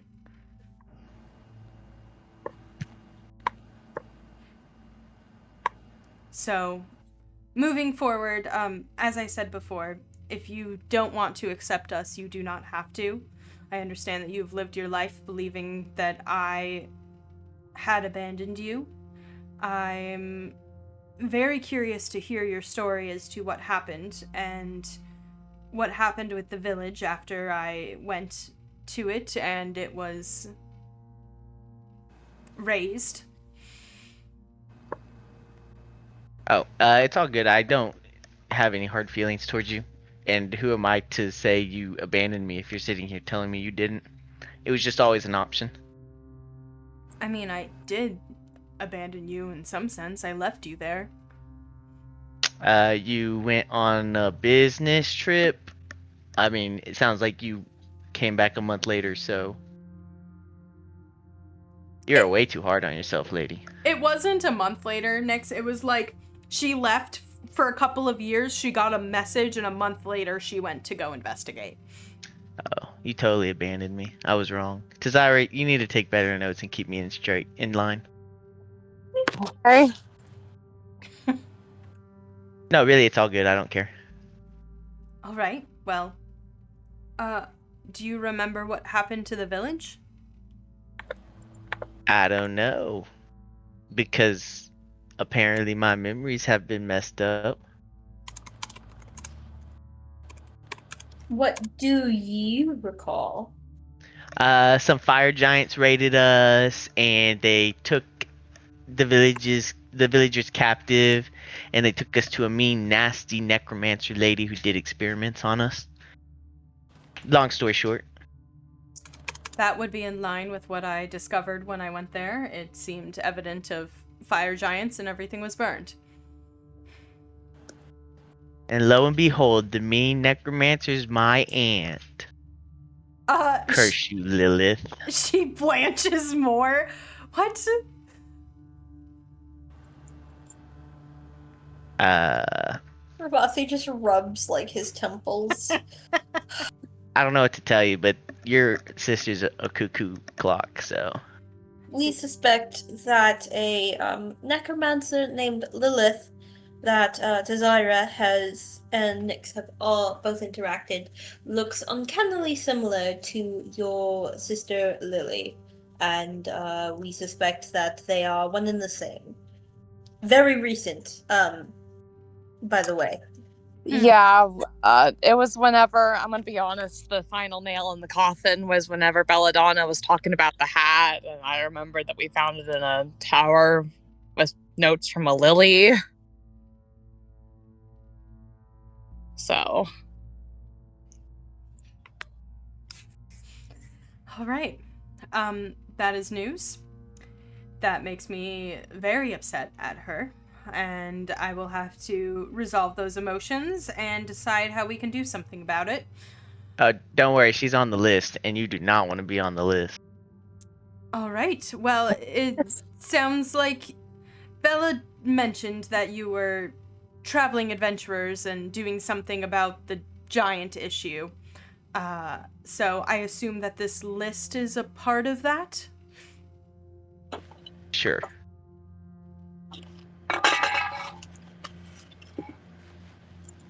Well, in that case, I would love to hear more about your adventures. And there's like an earnestness. Alfred! Alfred's not in the room. Someone bring me my best friend Alfred. She looks confused, but she like kind of leans over and one of the servant girls like runs off. And after like a really awkward minute, Alfred arrives. Alfred, my guy. Tell them the story of my adventures. Oh, I don't know that I have it all memorized. Alfred, you better do a good job. Make me look good. Go get him, Tiger. I'm Go ahead. gonna touch him on the shoulder and give him guidance. I am just going to pour myself another drink. Okay, I'm gonna roll to see how well he does. I rolled a 13. Let's roll a d4. I'm gonna say he has a +1 to history. He's a smart guy. Okay, he has a 15. So with startling accuracy, he does recount the tale that you told him, Nyx. But, well, I imagine Nyx had some style on it, right? Like, kind of like told a little bit of a story about it. He's recounting it like facts. And so it's just a very factual, like, recounting of, I don't know what extent you started your story, Nyx, but wherever you started to now. From sharing a room with Ravasi at an inn. Okay. So he will recount that whole thing. You killed it, Alfred. Why don't you take a bonus? He looks at Hyacinth like, can she do that? And Hyacinth just like nods like it will be arranged. And he looks like confused. All right. And where is my berry pie? The second course typically comes out after dinner is done. Dessert does, ma'am. Well, Komori finished her dinner an hour ago. Yeah, Komori is like done eating. And in all fairness, I'm usually pretty quick amongst everyone else, so don't Ravasi's been, Ravasi, by the way, it has been lengthened, because Ravasi keeps subtly adding, like, things when Komori isn't looking to her plate, so it takes a little longer. Wait, where did this come from? It's like happened like 4 times. Mm-hmm. Just like, ooh, more meatballs! It's like, what is going on here? I thought I finished those. Well, What is happening? Chrysanthemum leans forward. Well, whatever you may need, and whenever you may need it, the entirety of House Floss Tenebris is at yours. After all, you are one of us now. That is the highest honor I could ever experience. Thank you. You are welcome to stay here as long as you would like. And we will help you to the best of our abilities. And whenever you would like to return, you are welcome. That is very kind. Thank you. Can I make a request? Yes. Can we lighten this dinner up and make it not so awkward the rest of the night? Certainly. If anyone else has any... Let's move on to lighter topics. We can bring out dessert early.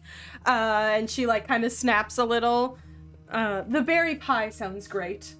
And the mood kind of, like, visibly lightens as soon as Chrysanthemum is less serious. But Hyacinth definitely still, like, looks a little lost and in the dark headspace and is struggling to comprehend all of this. And you guys continue your dinner. The berry pie is delicious. To Zyra, if you have any outrageous questions, you are welcome to ask them. I picked their daughter's brain very hard. Actually, you know what? The timeline's from Off-World. Okay, I'm gonna turn to Chrysanthemum, stars in my eyes.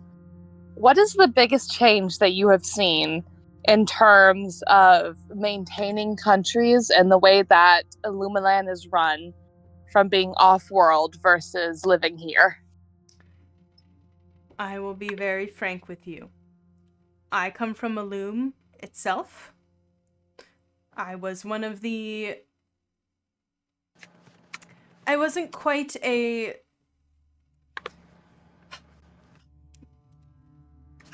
I'm trying to figure out the best way to say this. Hold on one second. This is Zari saying she's pulling out her world document. No,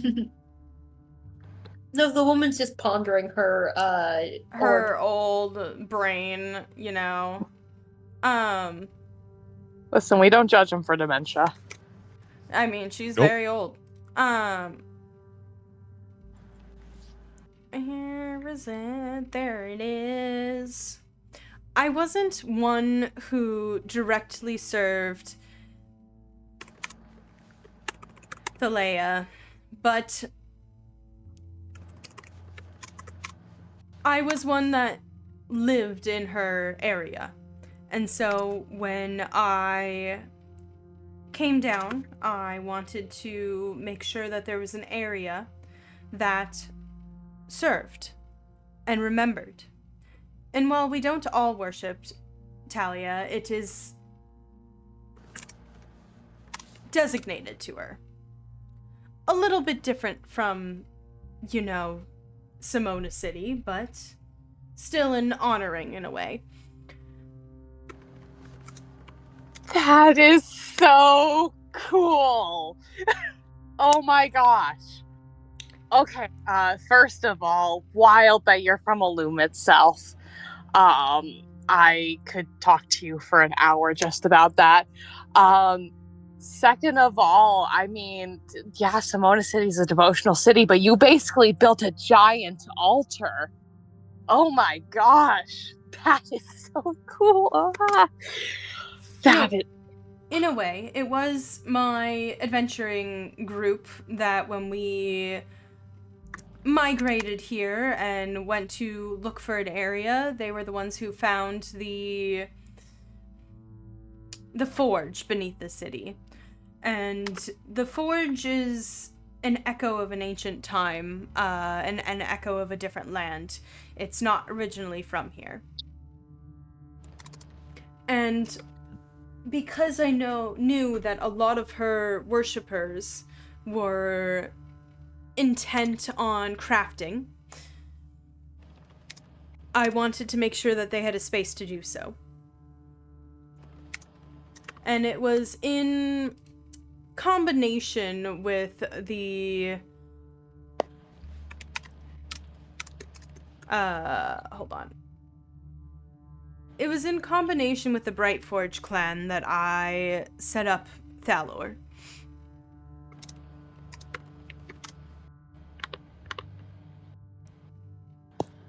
This might be a little bit of a harsh question. Has Thalor turned out in any ways that you wouldn't have expected or didn't originally intend? Yes and no. Well, we do have our own dreams for what our creative passion is, and my passion was forging and founding Thalor itself. It didn't turn out the way I intended, but does a book written by a writer ever turn out the way that they intend, or do they see where Thalia guides them? And it's not just me as the author. There's many other people who have a say.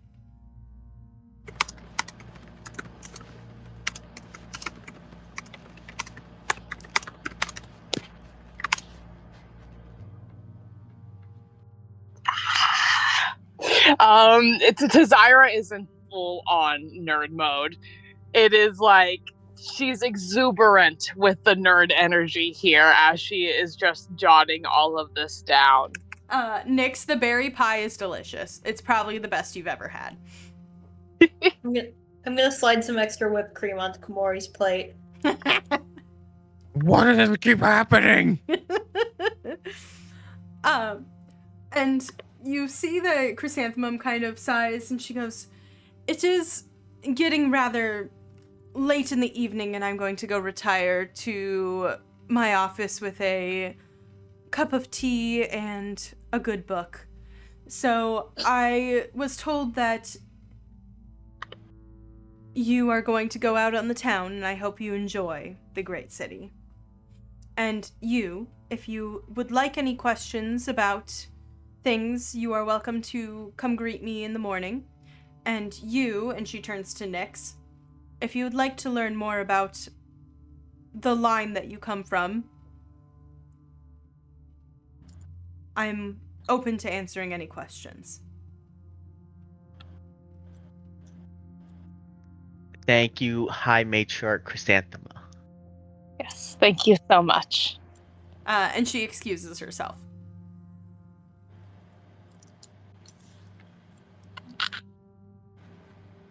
Rivasi, I have a citation from somebody directly from Illume before the even founding. Very lovely. Nyx, if I could speak with you for a moment. Yeah, go ahead. I meant privately. Oh, one of those talks. It will only just be for a quick bit. You haven't seen me your whole life and you just want a quick bit with me? Unbelievable. I'm willing to have a longer conversation, but I know that Belladonna wanted to take you out on the town, and I also don't want you to feel like you are beholden to giving me time. No, it's cool. I didn't really want to go out anyways. I was just going out for them. So if this gets me out of it, it works. No, you should go out with them. And she, like... You know, most moms would tell kids not to go out. She smiles and says, but I think you will enjoy it still. You have a cool mom. You should listen to her. Yo, mama is a cool mom, Ravasi. Stay out of my business. What? I don't. Ravasi also looks really confused. So, Nyx, you're kind of led into a little lounge down the hall. This one's a little bit different than the one that you were in, but it is still, like, kind of covered in books, and it seems that there are a couple of different, like, games set out. And she just kind of goes, just quickly, I wanted to give you a bit more information. I don't feel comfortable explaining everything to my grandmother just yet. But I felt like... You're a real secret keeper, aren't you? Sometimes you have to in order to achieve your duty. Well, I'll take your word for that. Anyways, continue. I promise to barely interrupt. It's alright if you do. Your father, Fenrir. I said that he was a fae and more powerful than a fae, but I will be frank with you. He's an archfae. Holy shit. He was Ravasi's gonna be so jealous. He is a lesser archfae from the Unseelie Court, and he and his sister were condemned when their mother was taking actions. And she was trapped, and he escaped. And he felt guilt for it his entire life. But he couldn't do anything about it. To be honest with you, the fact that he disappeared to the point that he felt the need to modify your memory and place you in the village means that something was very wrong. He wouldn't have just done that if he got word on his sister. He would have only done it if it was the only possible way to keep you alive. Your father loved you very much, and I know that you may doubt that, and I know that we may never see him, but I need you to know that. Well, I really appreciate his love for me. That is very kind of him to love his own daughter. And I want you to know this because I don't know what powers you have or your connection or anything along those lines, but his powers were closely tied to death.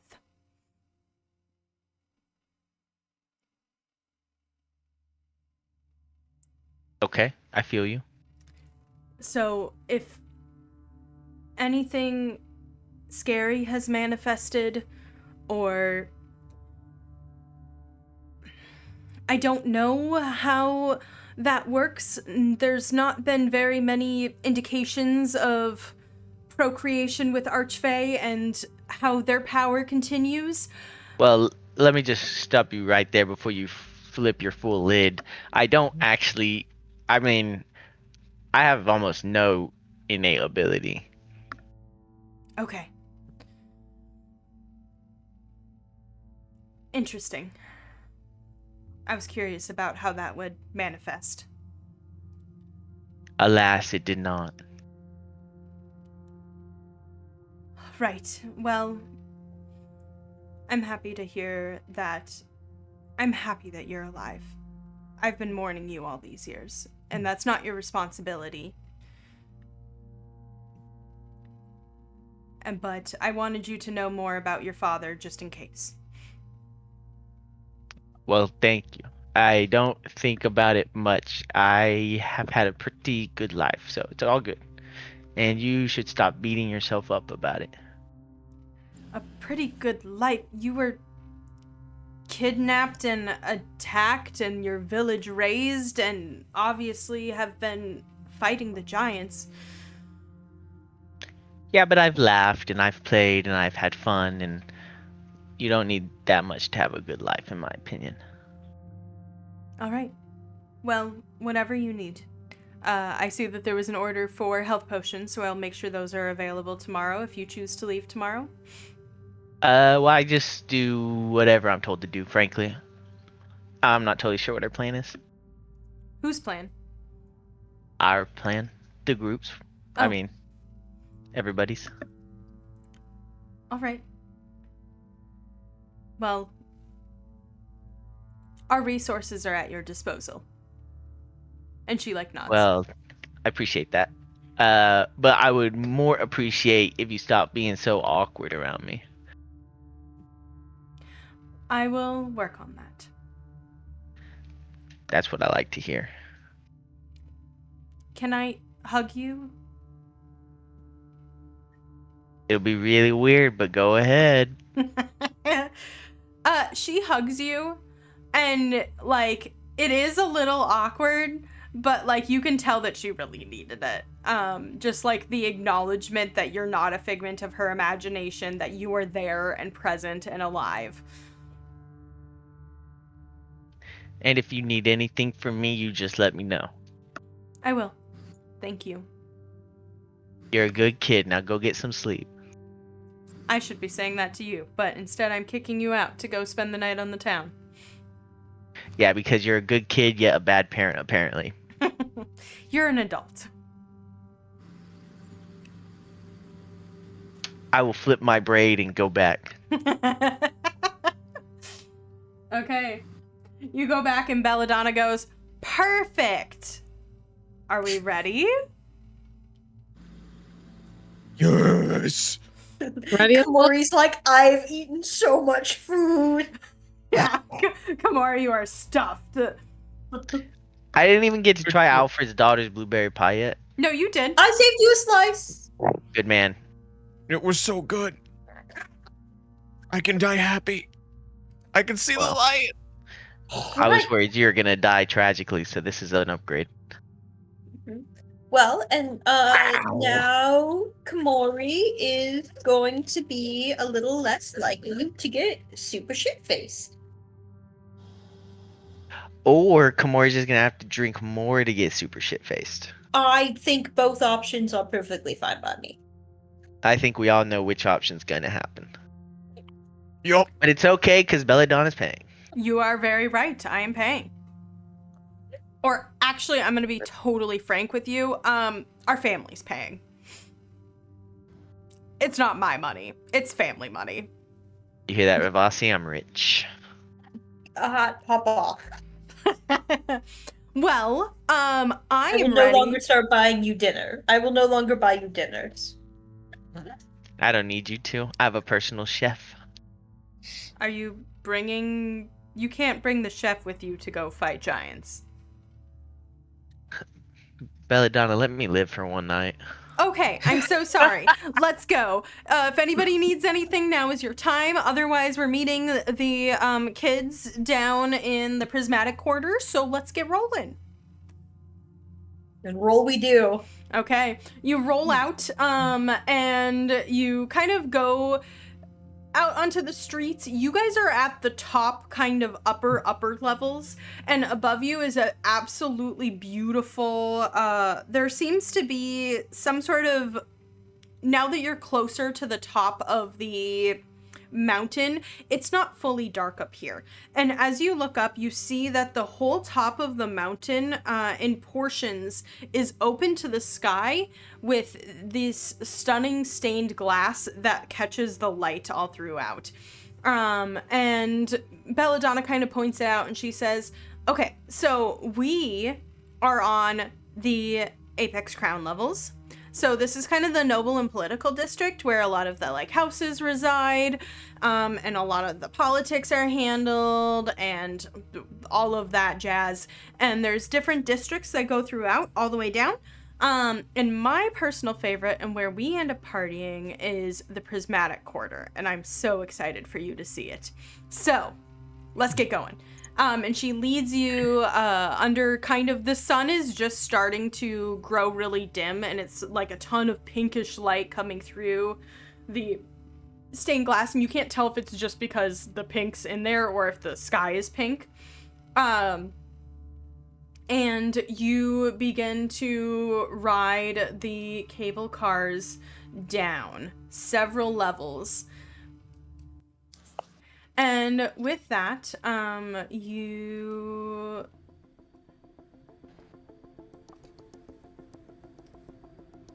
One moment. Okay. And so with that, you go through the cable cars and you see several levels as you kind of go down, and Belladonna kind of points them out. That's the forge heart. This is the secondary forge area and where a lot of the crafting and industrial districts are. And then here, a little bit further down over on the right side, so it's like kind of like matched left and right, is the sacred geometric. So that's a lot of the temple district. It's pretty small, but like there's some temples to many of the various gods, especially, as I'm sure you know, Talia. And then we have right here, and she kind of points over to one side of like further down as you're like matching as you continue down the cable car. Behind us is the Scholar Spiral. So that is the Education and Knowledge District. That's where the college is. There are schools placed throughout so that the students don't have to travel very far. But a lot of the upper education is kind of in this area. And then here is my favorite area. So we landed on the Twilight Markets. And so this is on the upper side, a couple of levels up. And we are going to land on the Prismatic Quarter. And you feel the cable car lurching to a gentle stop at the platform. And you step out into a district that is caught between two moments. The late evening sun streams through the skylights above, and there's angular shadows across these facades that are adorned with elaborate friezes and colored glass inlay. And for a moment, there's a hush over the side of the city. You watch as a few artists pack up their easels from the plaza, and you hear a viol practicing through some open upper windows, and kind of see a gallery door that stands open to reveal paintings that are bathed in this golden light. But as you watch, a transformation begins. You see several enchanted lanterns flick up along the street, their colors shifting from a warm amber to vibrant purples and blues and greens. The viol's scales are suddenly joined by a deep thump of a bass line somewhere from below. Shutters that were closed swing open to reveal bright neon lights, and a quiet cafe patio begins to fill with a laughing crowd from the inside that are clutching cocktails instead of teacups. You see a drow in paint-stained clothes hurrying past you back onto the cable cars, and behind you another set of cable cars lands on the platform as a group dressed in glittering costumes, and actually has several of them have masks, push eagerly past you on the platform. The air seems to shift, charged with this anticipation. The Prismatic Corner is now waking up, and the night promises to be anything but quiet. You see the streets branching in multiple directions, about 2 to 3 layers back. And you see the glow of this marquee that boasts something called the Radiant Stage. And you watch as lights light up the entire side of a building, and there's this beautiful depiction of a elven woman with like a gold feather, and it's called the Gilded Muse. And you see several other venues calling out with possibility. And Belladonna turns to you and throws her arms out again and says, "Welcome to the Prismatic Quarter. We're gonna head over to the usual place." Lead the way. And she does. And she kind of like explains as she goes. So this is the art and entertainment district. So a lot of the artists work here, and it gets loud at night. So not everybody lives here, but a lot of them come here. And during the day, it's this kind of quiet, soft, studious lull. And in the night, it's alive. And we typically party at this place called the Geometric Rose. And she kind of leads you that way. And you, as you approach, you begin to understand why it may be considered the crown jewel here. The building's facade is a masterwork of beauty. There's sharp geometric patterns on brass and copper that frame these floor-to-ceiling windows of rose-tinted glass that shift between pinks, golds, and even like deep crimsons. A wide staircase of black marble leads up to double doors that are etched with an intricate rose design. And as you climb the steps, you feel the atmosphere shifting around you, even here. Through the windows, you can see a restaurant, but it's in the middle of a transformation. The white tablecloths are being, like, pulled away, and there's black tables underneath, while servers in crisp uniforms move through between the dinner guests. There's crystal chandeliers that, are kind of like a rose, are hanging like these different rose gems that begin to shift in colors. And behind, and then you also can smell beautiful, rich, and complex things from the kitchen.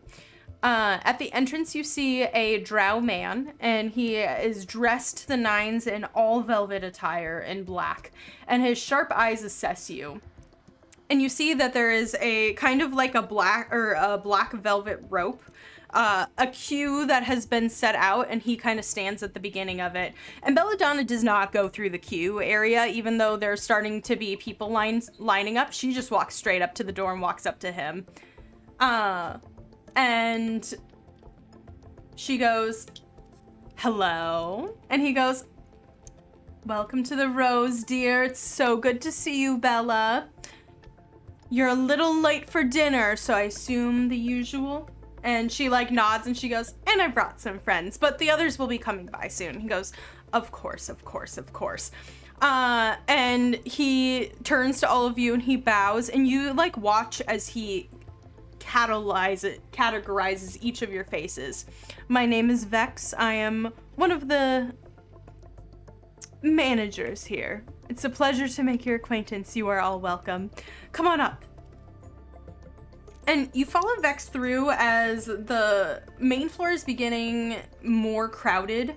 There's tables where there's some dinner guests that are lingering with dessert wine and like chocolates. And there's a dance floor that is beginning to fill with early arrivals.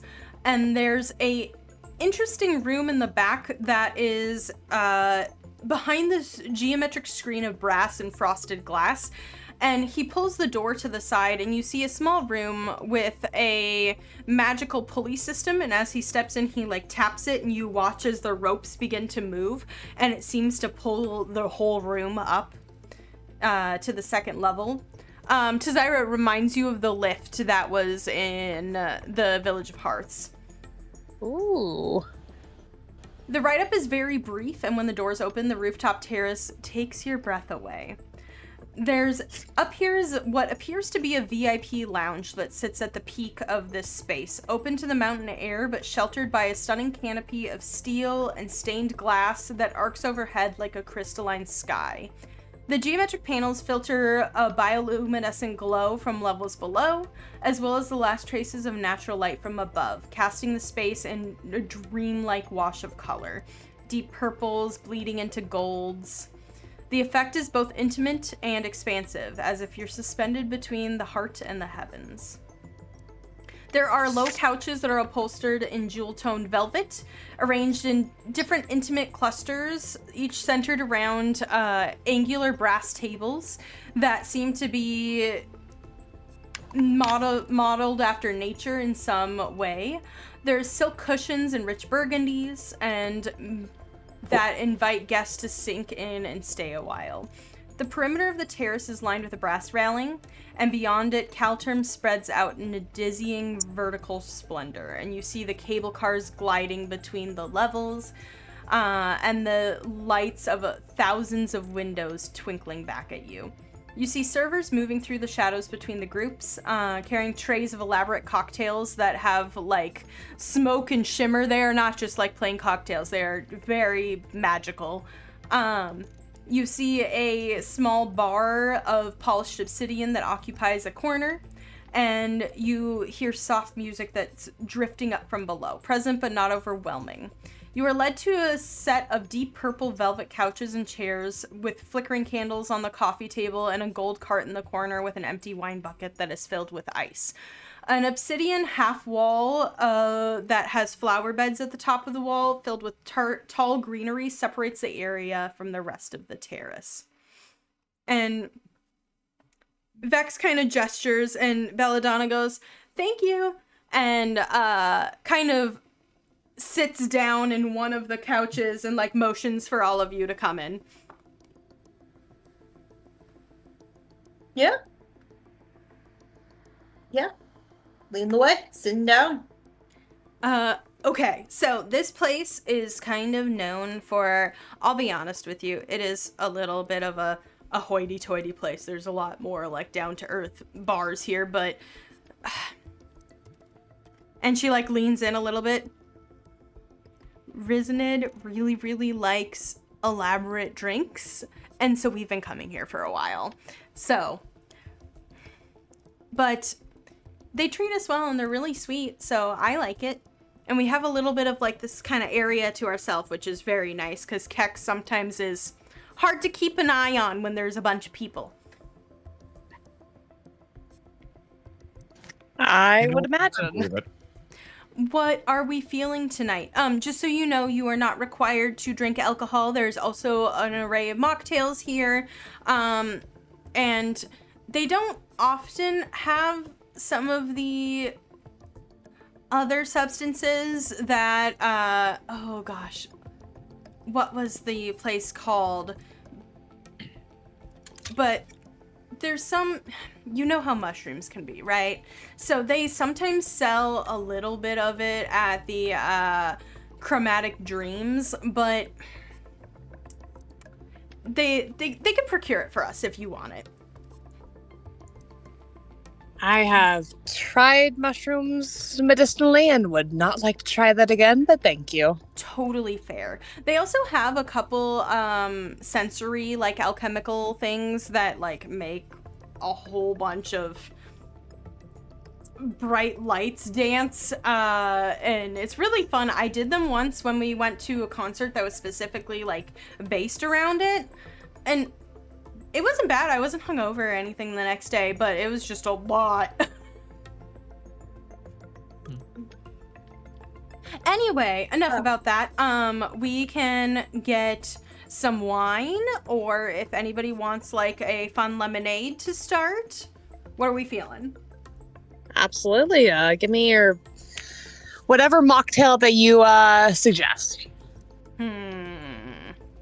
You seem to me like you would appreciate lavender.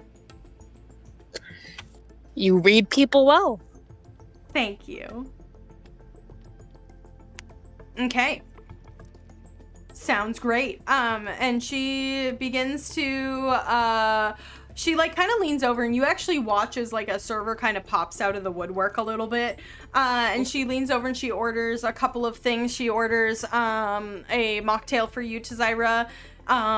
She looks at Ravasi and goes, "Wine or hard?" Fine for now. Okay, until the rest get here. Got it. And she orders, like, a bottle of what Ravasi you would recognize as a very, very, like, crisp, semi-sweet, semi-dry white wine. And then also kind of, like, looks at Komori and just says, "And give me a fruity margarita." Nix, what do you want? Yeah, like a water. Do you want, like, a mocktail, or? No, water's great. Okay. It's like a mocktail of vodka. You are very right. Do you want like an olive in it? That sounds miserable, but maybe a lemon. Okay. And she orders lemon water for you. With your drinks in, you guys all kind of settle in, and after a couple of moments, the drinks appear, and you watch as very slowly the rest of her party begins to trickle in. First, you see Jarmik come in. He seems to be very prompt, and he kind of hustles in. He's not wearing his armor anymore. He's kind of in like a generic tunic that has a belt around it and like a brown pant. He does still have like his hammer on his hip, so it seems that he always has that with him.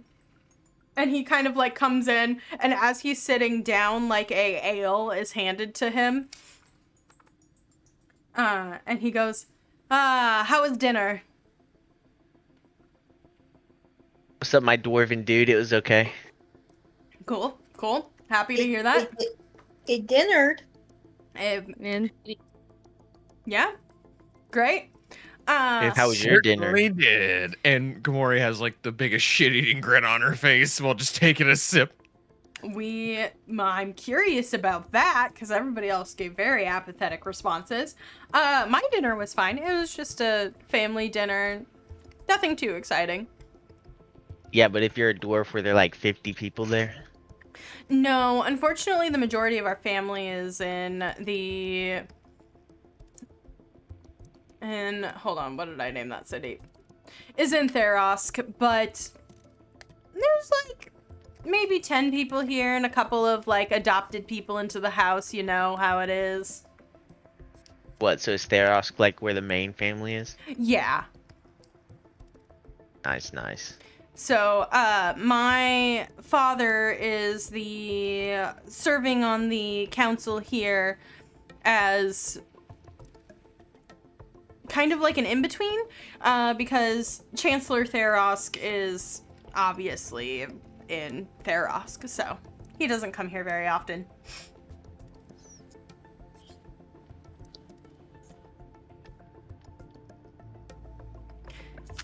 After a couple of minutes, you see Rizenid walks in. He's still like wearing the kind of dark robes, and it seems that he's like cleaned up a bit and has like a longer necklace that's kind of out that has a interesting emblem on it that seems to just be a bunch of overlapping circles. And he kind of like steps forward and sits down. He does have his rapier on his side, and you see that like strapped on his hip is a book that's kind of like dangling there. And he kind of like sits down after a second, and he just like leans over you, Ravasi, and pours a glass of wine from the bottle and settles in. Kex isn't here yet? And Bella goes, no, she probably got lost on the way, but you know how it is. And after a couple more minutes, the kobold like slinks in, and Bella gives them a look, and like they kind of like sigh and pull out a handful of like chains and gives it over, like glittering like necklace chains, and gives it over to Bella, and Bella hands it to a server. For your lost and found. I mean, kudos for you for being able to get that many. Kex perks up. Thank you. I would have liked to keep the shinies, but you know. Thievery doesn't work well in the city that you live in. Unfortunately not. But it's okay. I will just have to go find some more tomorrow.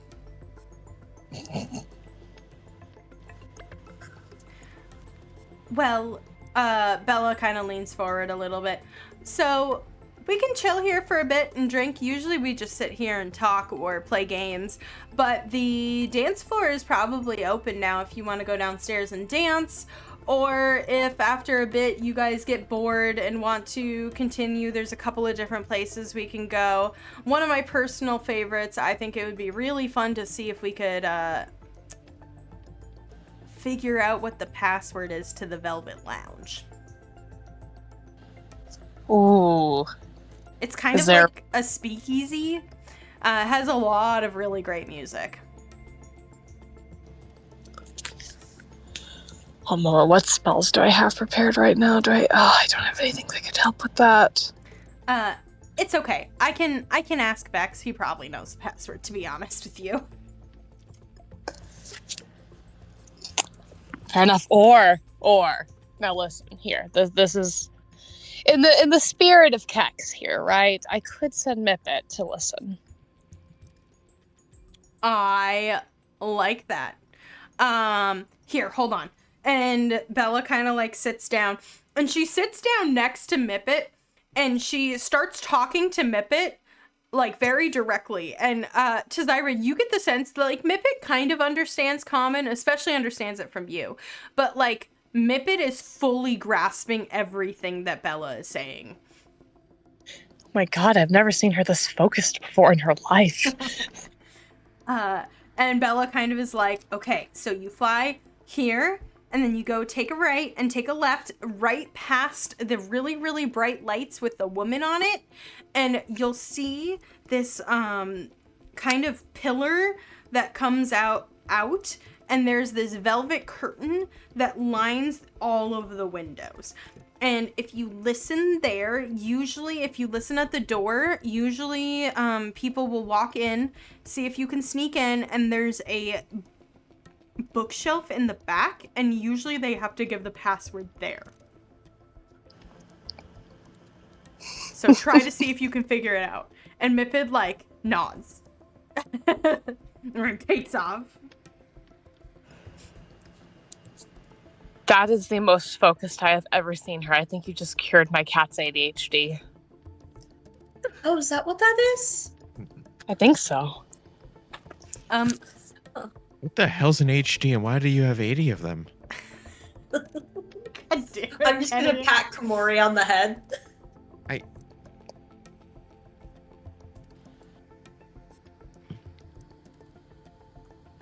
Well, I don't think I cured it. I think that I have a way with animals sometimes. yeah, speak with animals, I'm assuming. Yeah, occasionally. Oh, then she just doesn't listen to me then. It's different when it's not your owner, you know? Yeah. And besides, she's meant to cause trouble. That's the whole purpose of her being what she is.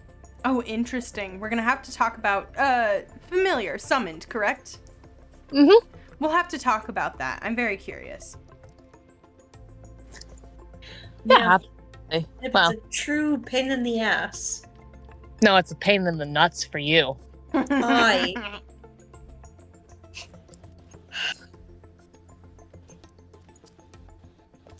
Okay. You see what I have to deal with? I don't deserve this. Most of the time.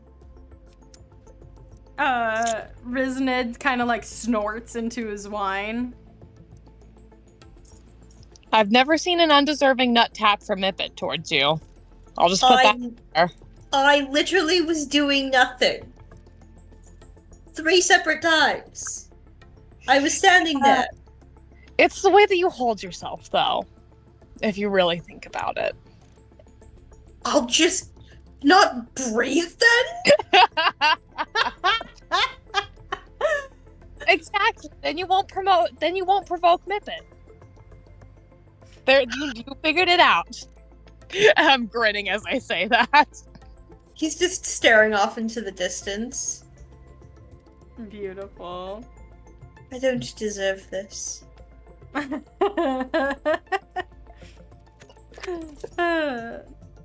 could be having caviar right now. Oh, do you want caviar? I absolutely actually hate caviar. But my parents really like it, so we have it. Oh. gross. If you don't like it, then you don't need to eat it. Do you want charcuterie?